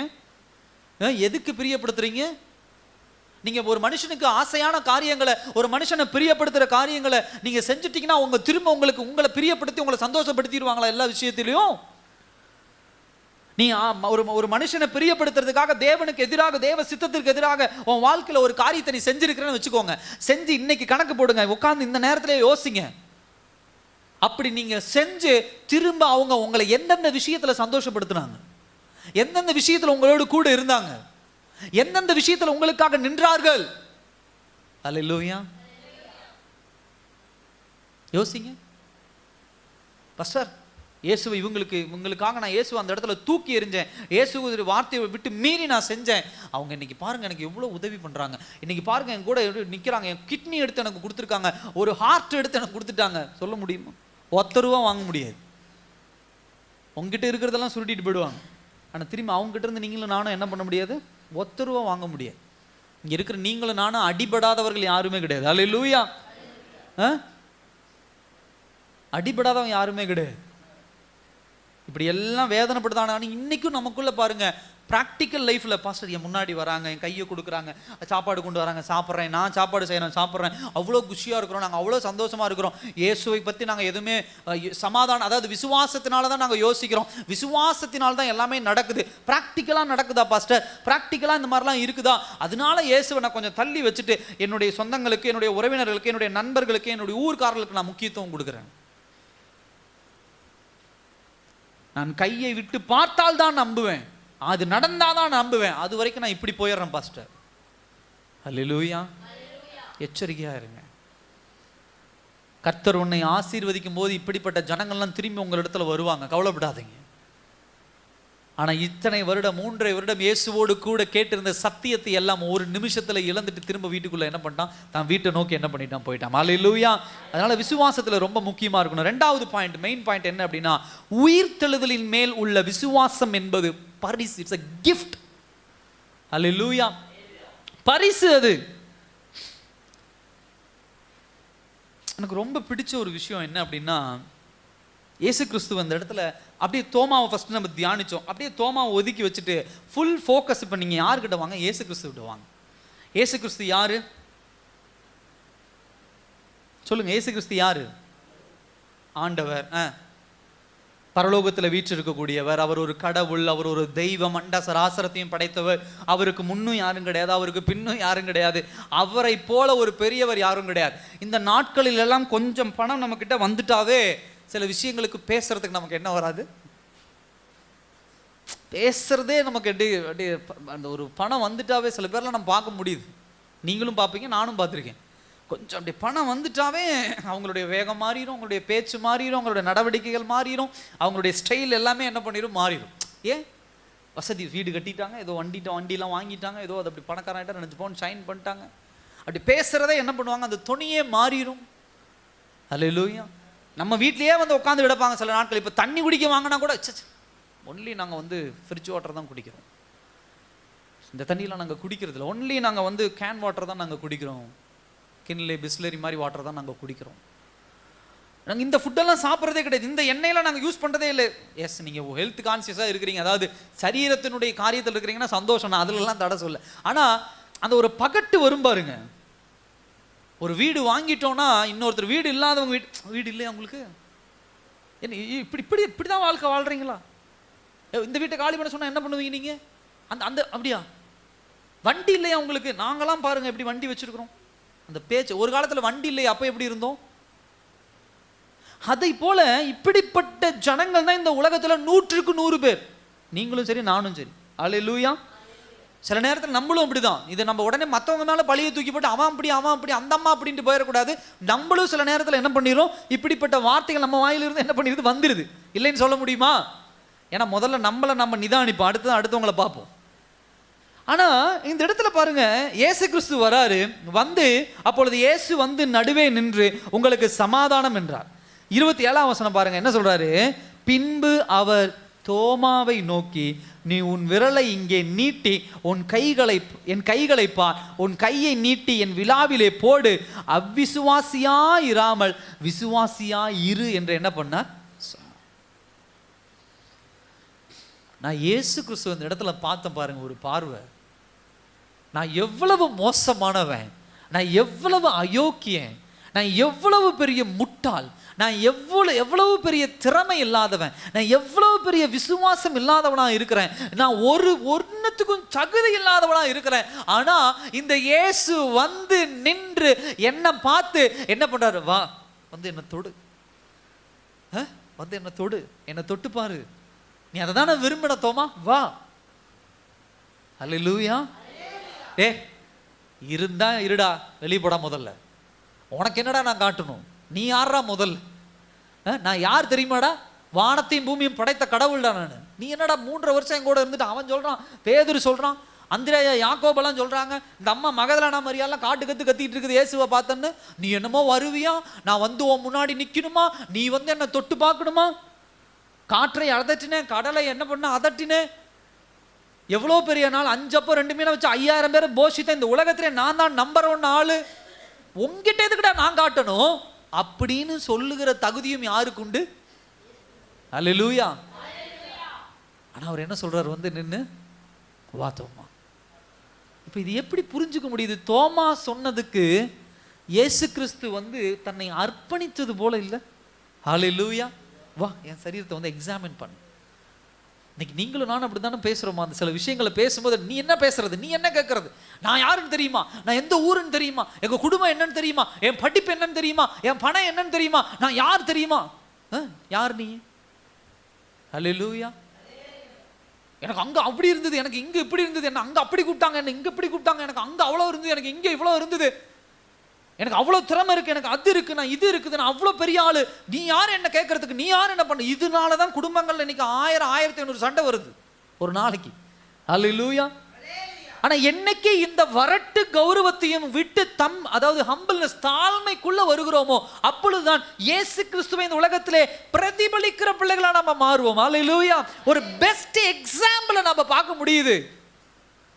அவர் கடவுள்.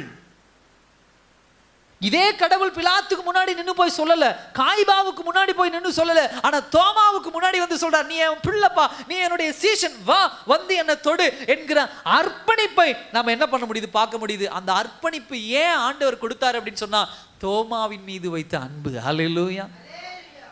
உயிர்த்தெழுந்த தெய்வம் தோமாவின் மீது. எனக்கு இன்னொரு ஆச்சரியமான ஒரு விஷயம் என்ன அப்படின்னா, இயேசு கிறிஸ்துவினுடைய ஒர்க் எப்ப கம்ப்ளீட் ஆகுது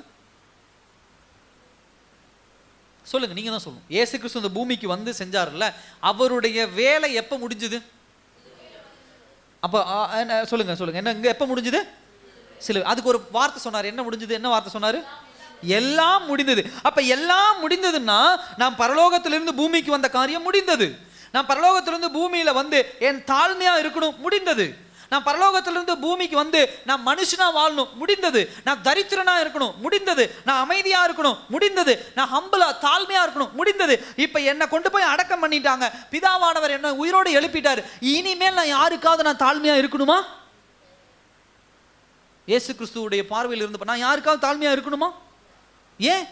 நான் எல்லாம் முடிச்சிட்டேன், என் பிதா சொன்ன சித்தத்தை எல்லாத்தையும் நிறைவேற்றிட்டேன். என் அடுத்த வேலை என்ன? பரலோகம் போறதுதான் வேலை. நான் பிதாவினுடைய வலது பரிசத்துல போய் உட்கார்றதான் என்னுடைய வேலை. என் மேல யாரும் அதிகாரம் செலுத்த முடியாது, நான் யாருக்கு கடமைப்பட்டவன் கிடையாது, நான் யாருக்கு தாழ்மையா இருக்க வேண்டிய அவசியம் கிடையாது. அப்படி இருக்க வேண்டிய தகுதியுடைய தெய்வம் இப்ப வந்து தோமா கிட்ட வந்து சண்டை போடல. அந்த மரணித்த பிறகு, உயிரோடு எழுந்த பிறகு, தன் வேலை முடிந்ததுன்னு சொன்ன பிறகும் அவர் வந்து தோமாவுக்கு முன்னாடி நிற்கிறார். தோமா வாப்பா, வந்து தொட்டுப்பார். அல்லேலூயா. ஏங்க, அதுதாங்க அன்பு. அதுதான் கடவுளுடைய அன்புங்கிறது. அதுதான் தேவனுடைய அன்பு அப்படிங்கிறது. அப்ப நீங்க புரிந்து கொள்ள வேண்டும், தேவ அன்பு தான் உங்களுக்கும் எனக்கும் இந்த விசுவாசம்ங்கிற ஒரு கிஃப்டை என்ன பண்ணுது? கொடுக்குது. கிஃப்ட கொடுக்குது. அதுல ஒரு 2 விஷயத்தை நான் சொல்றேன். இந்த 26, 27 இந்த 2 பாயிண்ட் நான் சொல்லிட்டு அடுத்த பாயிண்ட்டுக்கு நேரம் நான் போறேன். அதுல பாருங்க என்ன நடக்குது அப்படின்னு சொன்னா, பின்பு அவர் தோமாவை நோக்கி, நீ உன் விரலை இங்கே நீட்டி என் கைகளை பார், உன் கையை நீட்டி உன் விழாவிலே போடு, அவ்விசுவாசியா இராமல் விசுவாசியா இரு என்றான். நல்லா கவனிங்க இந்த வசனத்துல. இப்ப எம்மாவூ சீஷர்கள் என்ன பண்றாங்க, எம்மாவூரை நோக்கி போறாங்க, அங்க ஆண்டவர் அங்க போறார். இப்ப இங்க தோமா தன்னுடைய சீஷர்களோடு கூட இருக்கிறார். இப்ப சீஷர்களோட கூட இருந்து என்ன சொல்றாரு, நான் பார்த்தாதான் நம்புவேன், நான் தொட்டு பார்த்தாதான் நம்புவேன் அப்படின்னு யார் சொல்றா, தோமா சொல்றார். இப்ப இவர் கடவுள். இப்ப எங்க வந்து தோமா இயேசுவை சந்திக்கிறாரா, இயேசு தோமாவை சந்திக்கிறாரா?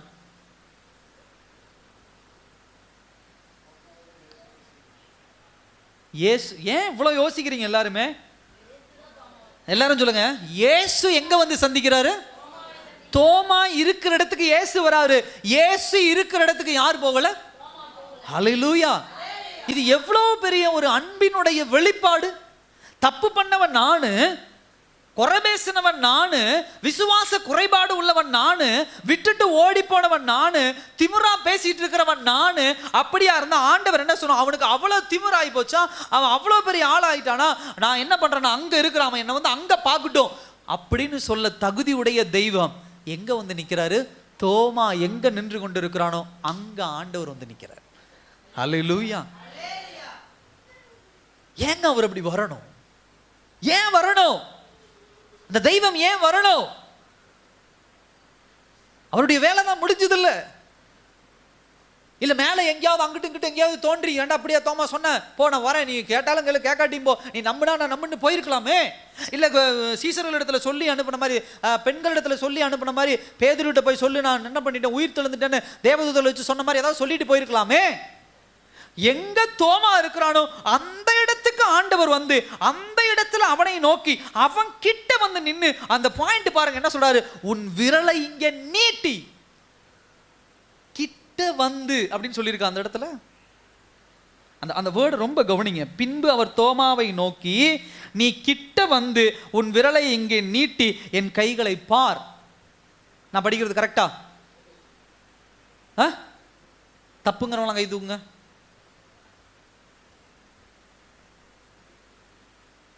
அப்ப பைபிள் யாரும் படிக்கல. நான் திரும்ப படிக்கிறேன், இப்பயாவது திரும்ப நோட் பண்ணுங்க.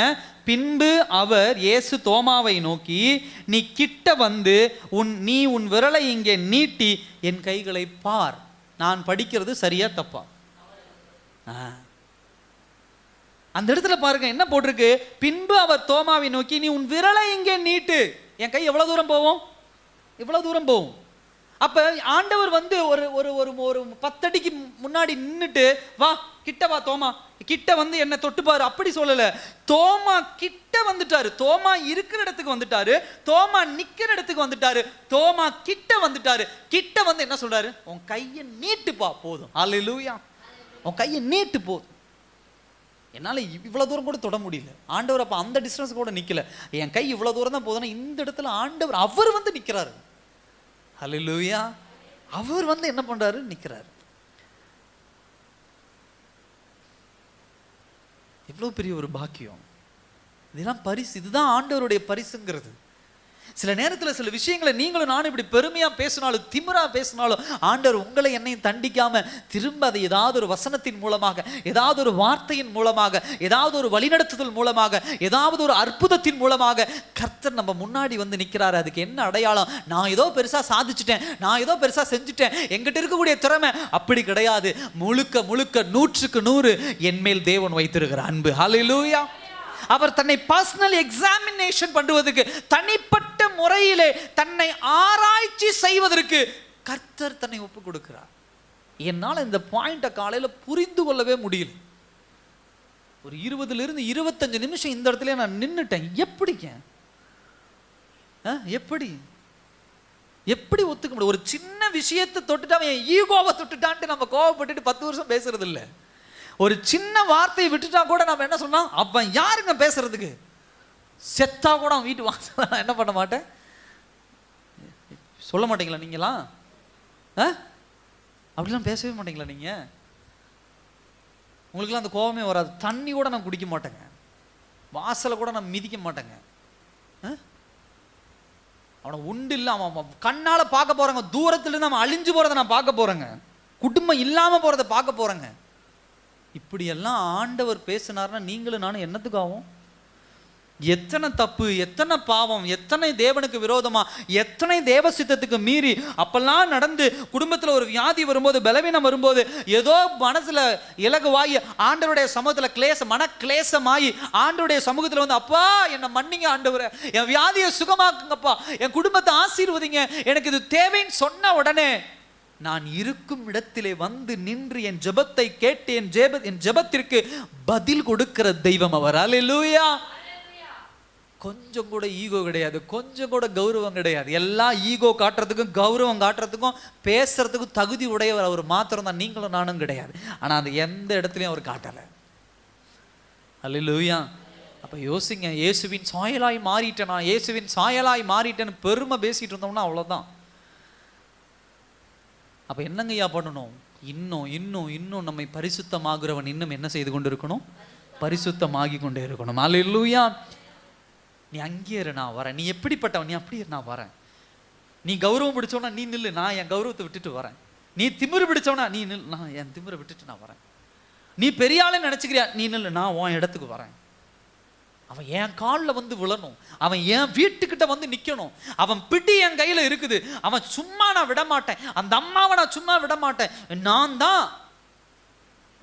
இப்படி ஆண்டவர் பேசுனா நீங்களும் நானும் எங்கே போய் ஆண்டவரை தேடுறது?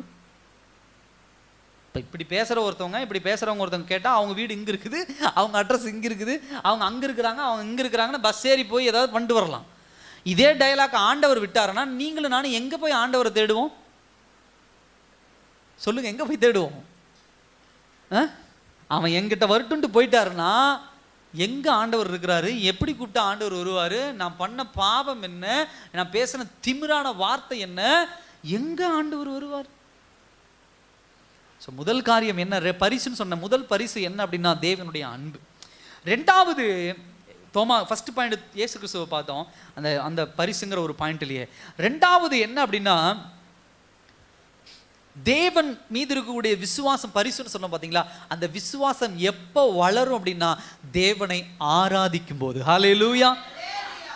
இந்த ஆராதனை அப்படிங்கிறது என்ன விஷயம் அப்படின்னா உங்களை தாழ்த்தி தேவனை கனப்படுத்துவது, தேவனை மகிமைப்படுத்துவது. உங்களை பெருமையா பேசுற இடம் கிடையாது ஆராதனை. ஆராதனை என்பது உங்களை பெருமைப்படுத்துற இடமோ, நீங்க சந்தோஷம் அடைகிற இடமோ, நீங்க மகிழ்ச்சி அடைகிற இடமோ கிடையாது. இன்னைக்கு உலகத்தில் இருக்கக்கூடிய ஆராதனையெல்லாம் எப்படி கால்குலேட் பண்றாங்க, எப்படி கணக்கிடுறாங்க? நான் நல்லா சந்தோஷமா என்ன பண்ண இருந்தேன், நான் நல்லா குதிச்சேன், நான் நல்லா கையை தட்டினேன், அப்பா என் காதுக்கு நல்ல இசை கேட்டுது, அவர் நல்லா இசை, அந்த இசையில நான் அப்படியே லயித்து போயிட்டேன். அங்க பாடுறவர் பாருங்க, அப்படியே குரல் அப்படி காடு பிடிச்சு அவர் பாடினாரு, அப்படியே அந்த பாட்டு என்ன அப்படியே கட்டி போட்டுருச்சு. சரி, இதுக்கும் ஆராதனைக்கு என்ன சம்பந்தம்? நான் ஆராதிக்கும் போது யார் சந்தோஷப்படணும்? என் ஆண்டவர் சந்தோஷப்படணும். நான் சந்தோஷப்படுறது ரெண்டாவது விஷயம். என் கர்த்தர் சந்தோஷப்படணும், என் கர்த்தர் மனமகிழ்ச்சியா இருக்கணும், என் தேவன் மகிமைப்படணும். சகோதர சகோதரியே, எனக்கு ரொம்ப பிடிச்ச ஒரு விஷயம் தான். இவ்வளோ வீரவசனம் பேசினார். யார் பேசினா? தோமா பேசினார். பேசிட்டு வாசிங்க 27ஆம் வசனம் சொல்லுங்க. ஒருத்தர் வாசி. ஆ ஆ ஆ ஆ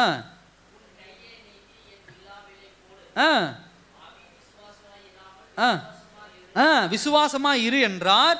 அதற்கு பிறகு இருங்க ஐயா, நான் வாசிக்கிறேன். என் பைபிள்ல ஒரு வசனம் இருக்கு. அதற்கு பிறகு தோமா என்ன செய்தார்? நேராக சென்று கையை வைத்து இயேசுவை செக் பண்ணினார். அப்படி போட்டிருக்கா? என்னங்க ஐயா போட்டிருக்கு? வாசிங்க. இல்ல இல்ல 28ஆம் வசனம் வாசிங்க ஐயா. சொல்லுங்க. ஹல்லேலூயா. நல்லா கவனிங்க. இவ்வளவு பேசுற தோமா ஆண்டவர் வந்து கிட்ட நின்ன உடனே அவன் தொட்டு பார்க்கல, அவன் தடவி பார்க்கல, அவன் எதுவும் செய்யல. அடுத்த கணம் அவன் மனம் திரும்பி என்ன பண்ணிட்டான்? தேவனை ஆராதிக்க ஆரம்பிச்சிட்டான். ஹல்லேலூயா.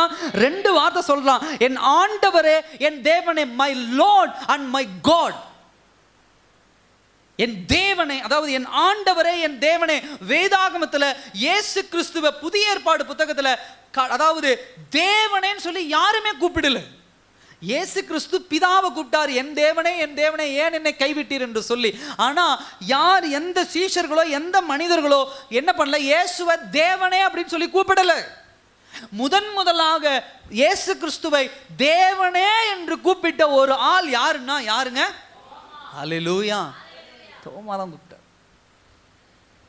He started to worship God. அவர் தேவனை ஆராதிக்க ஆரம்பிச்சார். எனக்கு ப்ரூஃப் பண்ணுங்க, எனக்கு அதை காட்டுங்க, இங்க கொண்டு வந்து நிறுத்துங்க அப்படின்னு சொன்ன தோமா இயேசு முன்னாடி வந்து நின்று, தொடு, என்ன தொடு தோமா, கையை விட்டு பார் அப்படின்னு சொல்லி, நான் விட்டு பார்த்தாதான் நம்புவேன்னு வாயில சொன்ன தோமா இயேசு வந்து முன்னாடி நின்ன உடனே என்ன பண்ண ஆரம்பிச்சிட்டாரு? அவருடைய சந்தேகம் எல்லாம் உடைஞ்சு போய் என்ன பண்றாரு? என் தேவனே, என் ஆண்டவரே என்று சொல்லி தனக்கு முன்னாடி இருக்கக்கூடியது இயேசு யார் என்பதை தெளிவாக என்ன பண்ணிட்டாரு? என்ன பண்றாரு? ஆராதிக்க என்ன பண்றாரு? ஆரம்பிச்சிட்டாரு. ஹல்லேலூயா.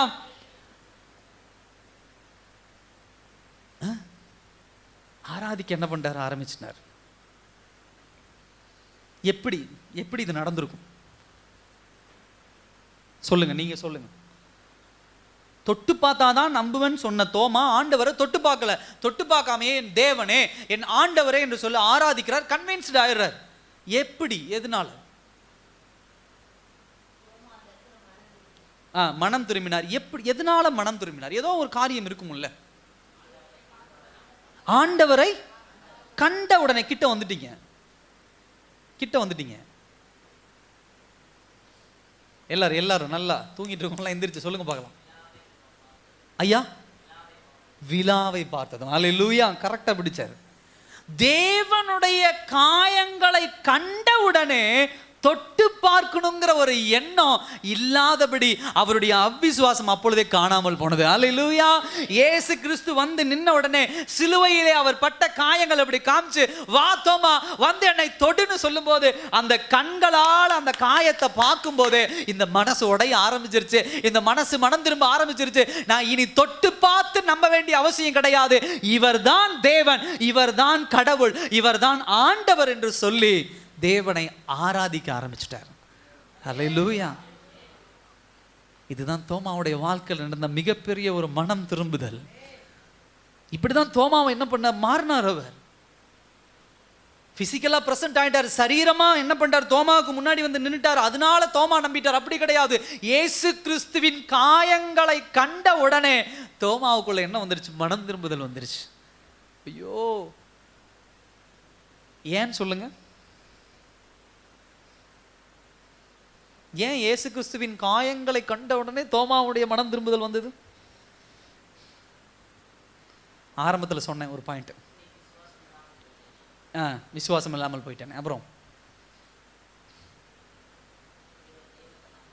நம்பாத போயிட்டேனே. அப்புறம் ஆனால் இன்னும் அந்த எக்ஸாக்ட் பாயிண்ட் வரல. நீங்க கூடவே இருந்து விசுவாசிக்காமல் போயிட்டேனே.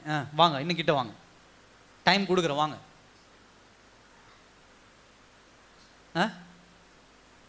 எங்க அந்த காயங்களை கண்ட உடனே தோமா மனம் உடைந்து மனம் திரும்பி இயேசுவே தேவனேன்னு சொன்னார். ஏன்? அந்த அந்த காயங்கள் தான் சாட்சி. ஓகே, இன்னும் வரல, எக்ஸாக்டா வரல. ஃபர்ஸ்ட் ஆரம்பிக்கும் போது நான் சொன்ன அந்த பாயிண்ட்டை நானே சொல்லிட்டா. இயேசு கிறிஸ்து சிலுவையிலே அடிக்கப்படும் பொழுது அங்க யார் கிடையாது. அப்ப இயேசு கிறிஸ்துவை எங்கெங்க அடிச்சாங்க, என்னென்ன பண்ணாங்கன்னு யாருக்கு தெரியாது. அப்ப தனக்கு முன்பாக இயேசு கிறிஸ்து வந்து நின்று அந்த காயங்களை காட்டும் போது ஃபர்ஸ்ட் டைம் யார் பார்க்கிறா? அப்ப தோமா பார்க்கும்போது அந்த காயங்களையும் அந்த அந்த அடிபட்ட வேதனைகளையும் நேருக்கு நேர் நின்று அவர் உணரும் போதுதான் இயேசு கிறிஸ்துவை முழுமையாக யார் அறிந்து கொள்ளுகிறா? தோமா அறிந்து கொள்ளுகிறான். அல்லேலூயா. தூரத்துல ஒருத்தர் இருக்கும்போது, எப்பா உங்க இயேசுவை சிலுவையில் அடிச்சுட்டாங்க, உங்க இயேசுவை பண்ணிட்டாங்கிறதெல்லாம் அந்த மனுஷன் உணரல. தன் பக்கத்துல வந்து நின்று இயேசுவின் காயங்களை காணும் பொழுது அப்பதான் புதுசா பார்க்கிறாரு. தலையை பார்க்கறாரு, முள்முடி சூத்தி இருக்கிறாங்க. ஐயோ முள்முடி சூட்டி இருக்கிறாங்க. கையை பார்க்கறாரு, வந்து தொட்டு பார்க்கும்போது ஆணி அடிச்சது அப்பதான் பார்க்கறாரு. எந்த இடத்துல ஆணி அடிச்சிருக்கிறாங்க, எப்படிப்பட்ட ஆணி அடிச்சிருக்கிறாங்க, எவ்வளவு ஆழத்துல அடிச்சிருக்கிறாங்க அப்பதான் பார்க்கறாரு. காலை பார்க்கறாரு, காலில் ஆணி அடிச்சிருக்கிறாங்க, எல்லாத்தையும் புதுசா அப்பதான் பார்க்கறாரு. அப்ப தேவ பிரசன்னத்துக்குள்ள போய் தேவனை முதலாக அவர் பட்ட வேதனைகளை பார்க்கும்போது யாரால் சும்மா இருக்க முடியல? ஹல்லேலூயா. நான் தொட்டு பார்த்து உணர வேண்டிய அவசியம் கிடையாது. என் தேவன் எனக்காக இவ்வளவு அடிபட்டிருக்கிறாரு, என்னுடைய பாவத்திற்காக இவ்வளவு ரத்தம் சிந்தி இருக்கிறாரு, அவருடைய விலா எலும்புல குத்தப்பட்டு இருக்கிறதே, ஈட்டியால குத்தப்பட்டு இருக்கிறதே. ஏன்னா இவங்கெல்லாம் சொல்றாங்க, இப்பா இயேசு ஆணி அடிச்சாங்க, கையில இங்க அடிச்சாங்க, விலா எலும்புல குத்துனாங்க, இதெல்லாம் சொல்றாங்க. ஆனா இதெல்லாம் நேருக்கு நேர் யாரு பார்க்கல? தோமா பார்க்கல. நீங்க பாருங்க, அந்த இடத்துல பாருங்க, மற்ற சீஷர்கள் கர்த்தரை கண்டோம் என்று அவனுடைய சொன்னார்கள். அதற்கு அவன், அவருடைய கைகளில் ஆணிகளில் உண்டான காயத்தை நான் கண்டு அந்த காயத்தினால் என் விரலை விட்டு என் கையை அவருடைய விலாவிலே போட்டால் ஒழிய என்ன விசுவாசிக்க மாட்டேன். அந்த இடத்துல தோமா இல்ல, அவன் ஓடி போயிட்டான். அப்ப இதெல்லாம் எப்படிங்க தெரியும் அப்படின்னா, வந்தவங்க சொல்லியிருக்கிறாங்க, இயேசு கையில் அடிச்சிருக்கிறாங்க, முள்முடி சூத்தி இருக்கிறாங்க. யாருமே அந்த சீசர்கள் இல்லை. உயிர் தெழுந்த பிறகு அவரை பார்த்ததுக்கு அப்புறம் தான் இதெல்லாம் நடந்ததுன்னு இமேஜின் பண்றாங்க. ஏன்னா இன்னைக்கு இருக்கிற காலகட்டம் மாதிரி அன்னைக்கு ஒன்றும் ஃபோன் கிடையாது. இல்லை இன்னைக்கு இருக்கிற மாதிரி ஃபோன் 100x ஜூம் பண்ணி, ஃபோனு என்ன பண்ணுறது 100xல ஜூம் பண்ணி இங்கிருந்து ஒளிஞ்சுக்கிட்டே இயேசுவை ஃபோட்டோ எடுத்து அதுக்கப்புறம் இப்படி காட்டுற ஃபெசிலிட்டிலாம் இன்னைக்கு கிடையாது. அப்படிப்பட்ட டெக்னாலஜிலாம் இன்னைக்கு கிடையாது. அப்போ இதெல்லாம் சொல்கிறான், எல்லாம் அப்படியா அப்படியா சரி சரி பார்க்கலாம், நீ சொல்கிறதெல்லாம் நம்புற மாதிரியா இருக்குது, இதெல்லாம் பார்த்து நான் தொட்டு பார்த்தா தான் நம்புவேன். அப்படிங்கும்போது கிட்ட நின்று அவங்க சொன்ன ஒவ்வொரு காரியத்தையும் லிட்ரலாக பார்க்கும்போது, ஐயோ என் தெய்வம் அடிபட்டு இருக்கிறாரு, என் மீது அன்பு செலுத்தி இருக்கிறாரு என்பதை அத்தனையும் அவர் என்ன பண்ணார்? உணர்ந்தார். அல்லேலூயா. இது எவ்வளோ பெரிய ஒரு பரிசு, இட்ஸ் கிஃப்ட். அதை பார்க்கும்போது அவர்களுக்குள்ள விசுவாசம் வளருகிறது. விசுவாசம் வளரும்போது இதுவரை யாருக்குமே இல்லாத ஒரு ஞானம் வருது. என்ன ஞானம் வருது? மை லார்ட் மை காட், இயேசு கிறிஸ்து கடவுள், பிதாவுக்கு இணையானவர். ஏன்னா காட் அப்படின்னு சொல்லக்கூடியது, தேவனே அப்படின்னு சொல்றது யாரை குறிக்கக்கூடிய விஷயம்? வேதாகமத்தில் வாசிக்கும் போது அதாவது 3 வார்த்தைகள் உண்டு. God, Lord, spirit. காட் அப்படின்னு சொன்னா தேவனே பிதாவை குறிக்கக்கூடியது. லார்ட் அப்படின்னு சொன்னா ஆண்டவர் இயேசு கிறிஸ்துவை குறிக்கக்கூடிய விஷயம். அதே போல 3வது ஹோலி ஸ்பிரிட்னா பரிசுத்த ஆவியானவர். பட் த சேம் டைம் 3 பேரும் திரியேக தேவன், 3 பேரும் திரித்துவமாக இருக்கிறாங்க. ஒரே ஒரு தெய்வம் தான் 3 பேரா திரிந்து இருக்கிறாங்க. அப்ப 3 பேரும் தேவன் தான், 3 பேரும் ஆண்டவர் தான், 3 பேரும் ஆவியா என்ன பண்றாங்க இருக்கிறாங்க, பரிசுத்த ஆவியானவரா என்ன பண்றாங்க இருக்கிறாங்க. இதை தெளிவாக அடையாளம் கண்டு கொண்டு பிதாவுக்கு கொடுக்கக்கூடிய ஒரு கணத்தை இயேசு கிறிஸ்துவ கொடுக்கறத பார்க்க முடியுது. அல்லேலூயா. 3வது ஒரு பாயிண்ட் நான் சொல்லி முடிக்க விரும்புகிறேன். அதாவது உயிர் தெழுதலின் மேல் உள்ள விசுவாசம் என்பது நமக்கு என்னங்க? ஆசீர்வாதம். அல்லேலூயா. அது ஒரு பிளஸ்ஸிங். 29ஆம் வசனம் பாருங்க. அதற்கு இயேசு, தோமாவே நீ என்னை கண்டதினாலே விசுவாசித்தாய், காணாதிருந்தும் விசுவாசிக்கிறவர்கள் யாருங்க? அல்லேலூயா. இன்னைக்கு நமக்குள்ள ஒரு கேள்வி இருக்கலாம். தோமா சொன்ன உடனே ஆண்டவர் வந்தார் இல்லைங்க, தோமா சொன்ன உடனே அந்த ரூமுக்குள்ள ஆண்டவர் வந்தார் இல்லை, அப்ப நான் சொன்னா ஆண்டவர் வரமாட்டாரா? இன்னைக்கு நைட்டு என் வீட்டுக்குள்ள ஆண்டவர் வரணும், தோமா காமிச்ச மாதிரி என்கிட்ட காமிக்கணும். அப்படிங்கிறதுனால தான் ஆண்டவர் அங்கே ஒரு இக்கு வச்சுட்டு போயிடுறாரு. அங்கே ஒரு முடிச்சுட்டு அந்த கமெண்ட்ரி அந்த வசனத்தை முடிச்சுட்டு போயிடுறாரு. என்ன முடிச்சுட்டு போறாரு? தோமாவே நீ என்னை கண்டதினாலே விசுவாசித்தாய், ஆனால் யார் காணாதிருந்து விசுவாசிக்கிறார்களோ அவர்கள் யாரு? இப்ப நீங்களும் நானும் எப்படிப்பட்டவர்கள்? நீங்களும் நானும் எப்படிப்பட்டவர்கள்? ஏன்னா இயேசு கிறிஸ்து சிலுவையில் அடிச்சதும் பார்க்கல, இயேசு கிறிஸ்து மாம்சத்தில் பட்ட வேதனைகளையும் பார்க்கல. தோமாவை போல சந்தேகப்பட்ட இயேசு என் வந்து முன்னாடி நின்று காமிச்சாதான் நான் இயேசுவை நம்புவேன் அப்படின்னு பார்க்காம இயேசு எனக்காக மரித்தார்ங்கிற விசுவாசிக்கிறதுனால நீங்களும் நானும் எப்படிப்பட்டவர்கள்? ஆசீர்வாதமானவர்கள், பாக்கியவான்கள், பிளஸட் பர்சன், ஆசீர்வதிக்கப்பட்டவர்கள். இதுக்கு மேல இயேசு கிறிஸ்து நமக்கு முன்னாடி வந்து நின்று அப்பீரன்ஸ் பண்ணணும், காட்டணுங்கிற அவசியம் கிடையாது. சகோதர சகோதரி, ஆசீர்வதிக்கப்பட்டவர்கள். தோமாவுக்கு நமக்கு ஒரு மிகப்பெரிய டிஃபரன்ஷியேட் ஆண்டவர் கொடுக்கிறார். ஏன்னா நம்ம சொல்லிடுவோம், நான் தோமா சொன்னோன்னு ஆண்டவர் வந்தார் இல்லை. இன்னைக்கு தோமாவுக்கும் நமக்கும் உண்டான வித்தியாசம் என்ன? தோமா கண்டு விசுவாசித்தவன், நீங்களும் நானும் காணாமல் விசுவாசித்தவர்கள். பேதுருவுக்கும் நமக்கும் உண்டான வித்தியாசம் என்ன? பேதுரு கண்டு விசுவாசித்தவர், நீங்களும் நானும். யோவானுக்கும் நமக்கும் உண்டான வித்தியாசம் என்ன? கண்டு விசுவாசித்தவன், நீங்களும் நானும். அப்ப பேதுருவை காட்டிலும் ஆசீர்வதிக்கப்பட்டவர்கள் யாரு? எல்லாரும் சொல்லுங்க, கஷ்டமா சொல்றேன். எல்லாரும் நாம் எல்லாரும் அல்லேலூயா. நான் சொல்லுங்க. நான் யோவானை காட்டிலும் ஆசீர்வதிக்கப்பட்டவன் யாரு? நான். தோமாவை காட்டிலும் ஆசீர்வதிக்கப்பட்டவன் யாரு? நான். ஏன் அப்படின்னா அவர்கள் எல்லாம் கண்டு விசுவாசித்தார்கள், நான் காணாம விசுவாசிக்கிறேன். கர்த்தர் மேல் உள்ள விசுவாசம். கர்த்தர் நம்மோடு பேசுற வார்த்தை அதுதான். ஒருவர் கூட ஒரு வசனத்தை வாசிங்க, நான் முடிக்க விரும்புறேன். 1 பேதுரு 1 அதிகாரம் 8 வசனம் 9 வசனம். 1 பேதுரு 1 அதிகாரம் ஆ ஆ ஆ ஆ ஆ ஆ ஆ ஆ ஆ ஆத்தும ரட்சிப்பை அடைகிறீர்கள். அல்லேலூயா. இது யார் சொல்றது? இது யார் சொல்றது? பேதுரு சொல்றார். நம்மலாம் பேதுருவை பெருமையா பேசுறோம். ஆண்டவர் கூட கூட இருந்தாருங்க. பேதுரு இயேசுவுக்கு அப்புறம் ஒரு பெரிய தலைவராக இருந்தாருங்க. ஐயோ ரொம்ப சந்தோஷம் அப்படின்னு. ஆனா இங்க பாருங்க, பேதுரு சொல்றாரு, ஐயோ எங்களை காட்டிலும் நீங்க யாரு? அல்லேலூயா. எங்களை காட்டிலும் நீங்க யாரு? பாக்கியவான்கள். காணாமல் இருந்து விசுவாசிக்கிறீர்கள். தேவன் எவ்வளவு பெரிய பாக்கியத்தை உங்களுக்கு எனக்கு கொடுத்திருக்கிறார். அந்த ஆசீர்வாதத்தை, அந்த மேன்மையை சொல்றாரு. உங்க விசுவாசத்தின் பலனாகிய ஆத்தும ரட்சிப்பை நீங்க என்ன பண்ணிருக்கிறீங்க? அடைகிறீர்கள். அல்லேலூயா. விசுவாசத்தின் பலன் வேறு ஆகுது. விசுவாசத்தின் பலன் வித்தியாசப்படுகிறது. பேதுருவின் வித்தியாச பலன் வேறு, தோமாவின் விசுவாசத்தின் பலன் வேறு, யோவானுடைய விசுவாசத்தின் பலன் வேறு, உங்களுடைய விசுவாசத்தின் பலன் வேறு, என்னுடைய விசுவாசத்தின் பலன் வேறு. அப்ப விசுவாசத்தின் அடிப்படையிலே தான் ஒவ்வொருவருக்கும் அதற்குண்டான பலன் என்ன பண்ணும்? கிடைக்கும். அல்லேலூயா. சத்தமா சொல்லுங்க. விசுவாசத்தின் அடிப்படையில தான் பலன். நான் இந்த ஊருக்காரன், நான் அந்த ஊருக்காரன், நான் இவ்வளவு கோபக்காரன், நான் இவ்வளவு திறமையானவன், நான் இப்படி படித்தவன், நான் இவ்வளவு அழகானவன், நான் அவன், நான் இவன், நான் இப்படிப்பட்டவன் அப்படிப்பட்டவன், அது இன்னைக்கு தேவ சமூகத்தில் ஆசீர்வாதத்திற்கு உண்டான எவாலுவேஷன் வேல்யூ கிடையாது. வேல்யூனா மதிப்பு கிடையாது. தேவனுக்கு முன்பாக நீங்களும் நானும் எப்படி அடைபோடப்படுகிறோம்? உங்களுடைய விசுவாசம் என்ன? உங்க பக்கத்தில் இருக்கக்கூடிய விசுவாசம் என்ன? என்னுடைய விசுவாசம் என்ன? அல்லேலூயா.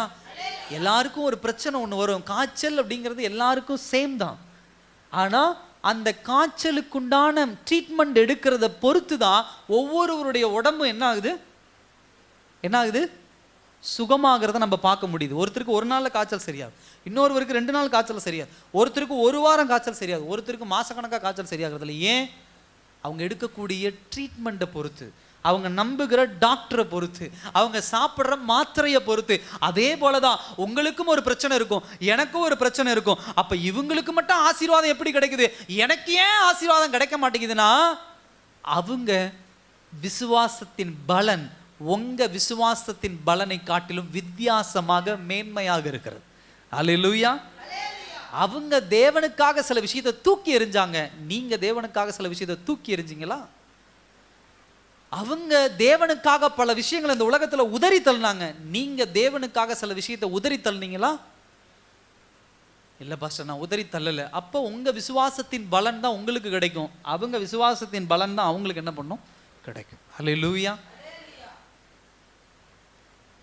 எனக்கு தெரியும் என் கர்த்தர் மீது நான் எவ்வளவு பற்றுதலா இருக்கிறேன்னு.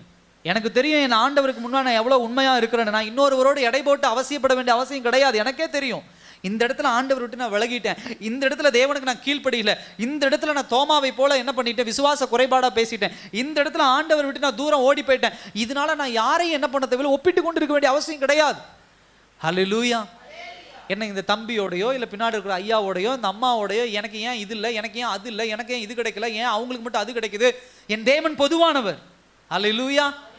அவங்க டிகிரி முடிச்சிருக்காங்க, அதனால ஆண்டவர் அவங்களுக்கு அதை தராரு. நான் படிக்கல, 10வது தான் முடிச்சிருக்கேன், எனக்கு அதனால ஆண்டவர் எதை தராரு அப்படின்லாம் ஆண்டவர் கணக்கு பார்க்குறவரே கிடையாது. ஹல்லேலூயா. கணக்கு பார்க்குறவரே கிடையாது. கர்த்தர் கொடுக்க நினைச்சா அவர் பாட்டு கொடுத்துக்கிட்டே இருப்பார். அப்போ ஏன் தடைப்படுதுன்னா என்னுடைய விசுவாசத்தின் பலன். நான் என்கிட்ட தான் பிரச்சனை. யாருக்கிட்ட பிரச்சனை? என்கிட்ட தான் பிரச்சனை. நான் விசுவாச குறைபாடு. நான் என்ன பண்ணுறேன், கடைசி ஒரு பாயிண்ட் சொல்லி நான் முடிக்கிறேன். when you need faith, அதாவது உங்களுக்கு விசுவாசம் பலப்படணும், உங்களுக்கு தேவைப்படும்னா நீங்கள் யாரை சந்திப்பது அவசியம்? இன்னொரு பாயிண்ட் இருக்குது, அதை நான் அடுத்த வாரம் பேசுகிறேன். அந்த கடைசி பாயிண்ட் ரொம்ப முக்கியம் பாருங்க. உங்களுக்கு விசுவாசம் தேவைப்படும் போது நீங்கள் யாரை சந்திக்கணும்? பக்கத்து வீட்டுக்காரரை சந்திக்க வேண்டும், கடன் கொடுப்பவரை சந்திக்க வேண்டும், ஒரு நல்ல டாக்டரை சந்திக்க வேண்டும், ஒரு உறவினரை சந்திக்க வேண்டும், நம்முடைய ஜாதியில் இருக்கக்கூடிய ஆட்களை சந்திக்க வேண்டும். யாரை சந்திக்கணும்? எல்லாரும் சொல்லுங்க, யாரை சந்திக்கணும்? ஹல்லேலூயா. என் விசுவாச குறைவுபடும் போது, நான் பலவீனனாய் ஃபீல் பண்ணும்போது, எனக்கு ஒரு பிரச்சனை வரும்போது, எனக்கு ஒரு போராட்டம் வரும்போது, எனக்கு நன்மையான காரியம் நடக்கும் போதும் எனக்கு தீமையான காரியம் நடக்கும் போதும் நான் யாரை சந்திக்கணும்? இயேசுவை சந்திக்கணும். தோமாவுக்கு குறைவாக விசுவாசம் குறைபாடு இருக்கும்போது இயேசுவை அவர் சந்தித்ததுனால தான் அவர் என்ன பண்ணுகிறார் என்று சொன்னால், தன்னுடைய விசுவாச குறைபாட்டை கலைந்து போட்டு தேவனுக்கு முன்பாக திரும்ப தேவனுடைய சீஷனா அங்கீகரிக்கப்படுறார். இந்த பாக்கியத்தை யூதாஸ் இழந்து போனான், ஆனா தோமா இழந்து போகல. ஆண்டவர்கிட்ட சொன்னா, சரிங்க ஆண்டவரே, நீர் தான் தேவன். தேவனுக்கு பயன்பட்டாரு, ஒப்பு கொடுத்தாரு, நம்ம இந்திய தேசத்துக்கு வந்தாரு, ஊழியக்காரனா வந்து இந்த இடத்துல இறங்கி சுவிசேஷத்தை முதலாக கொண்டு வந்து பரப்பினார். ஹல்லேலூயா. தோமா வரலினா சுவிசேஷம் எவ்வளவு காலம் தடைபட்டு இருக்குன்னு நம்ம சொல்ல முடியாது. உலகத்துல எவ்வளோ நாடுகள், அது சரியான கணக்கு தெரியல, 250 250 சம்திங் என்னமோ சொல்றாங்க, எனக்கு சரியா கணக்கு தெரியல. இருந்த சீஷர்கள் பார்த்தீங்கன்னா பவுலோட சேர்த்து ஒரு 13 பேர்னு வச்சுக்கோங்களேன். பவுல், பர்னபாஸ் இதெல்லாம் சேர்த்தனா ஒரு 5 பேர். ரொம்ப மைன்யூட்டா நம்ம கவனிக்கும் போது, ரொம்ப கரெக்டா நம்ம சொல்லும் போது 12 சீஷர்கள், அதில் யூதாஸ் செத்து போயிடுறாரு. யூதாஸுக்கு பதிலாக இன்னொரு சீஷர் வராரு, பிளஸ் சவுல ஆண்டவர் தேர்ந்தெடுக்கிறார், பவுல ஆண்டவர் தேர்ந்தெடுக்கிறார். ஸோ 13 பேர். ஆனா இருக்கிற நாடுகள் எக்கச்சக்கமான நாடுகள். ஆனா ஆண்டவர் அந்த 13 பேர்த்துல ரொம்ப முக்கியமாக தோமாவை தேர்ந்தெடுத்து இந்தியாவுக்கு என்ன பண்ணார்? ஆண்டவர் அனுப்பினார். ஏன்? இந்தியாவை கர்த்தர் நேசிக்கிறார். அல்லேலூயா. இந்தியாவை நேசிக்கிறார் அப்படின்னா என்ன அர்த்தம்? உங்களையும் என்னையும் நேசிக்கிறார். உங்கள் மீதும் என் மீதும் அவ்வளவு அன்பு வைத்தார், பர்சனலா, தனிப்பட்ட முறையில். ஏன் இன்னொரு நாட்டுக்கு அனுப்பியிருக்கலாம். கென்யாவுக்கு போனாரா? தோமானா போகலை. அமெரிக்காவுக்கு போனாரானா போகலை. அப்போ அமெரிக்கா இருந்ததா இல்லையாங்கிறதே டவுட்டு தான். அதுக்கப்புறம் தான் லேட்டர் தான் என்ன பண்ணாங்க, அமெரிக்காவை கண்டுபிடிச்சாங்க. யார் கண்டுபிடிச்சா? ரைட், கொலம்பஸ் என்ன பண்ணார்? கண்டுபிடிச்சார். அப்போ ரொம்ப லேட்டராக தான் கண்டுபிடிச்சாங்க அமெரிக்காவை. அப்போ அந்த நாட்டுக்கெல்லாம் ஆண்டவர் அனுப்பலை. அப்போ இருந்த நாடுகளுக்கெல்லாம் சீஷர்களை அனுப்பலை. இந்திய தேசத்துக்கு என்ன பண்ணார் ஆண்டவர்? அதான் வேதாகமத்தில் எஸ்தர் புத்தகத்திலே போட்டிருக்குது, இந்து தேசம் அப்படின்னு சொல்லி. நம்முடைய தேசத்தை அப்பையும் ஆண்டவர் குறித்து வச்சிருக்கிறார். அப்போ தேசத்தை குறித்து வச்சிருக்காருன்னா உங்களையும் என்னையும் குறித்து வச்சிருக்கார். அல்லேலூயா. ஸோ தோமாவுடைய அந்த பெஸ்ட் எக்ஸாம்பிள் நமக்கு ஒரு மிகப்பெரிய ஒரு பாடம். அவர் மனம் திரும்பின, அவர் வாயில சொன்னது ஒன்று, ஆனால் இயேசு முன்னாடி வந்து நிற்கும் போது அவர் வேற ஒரு ஆளை மாறிட்டார்.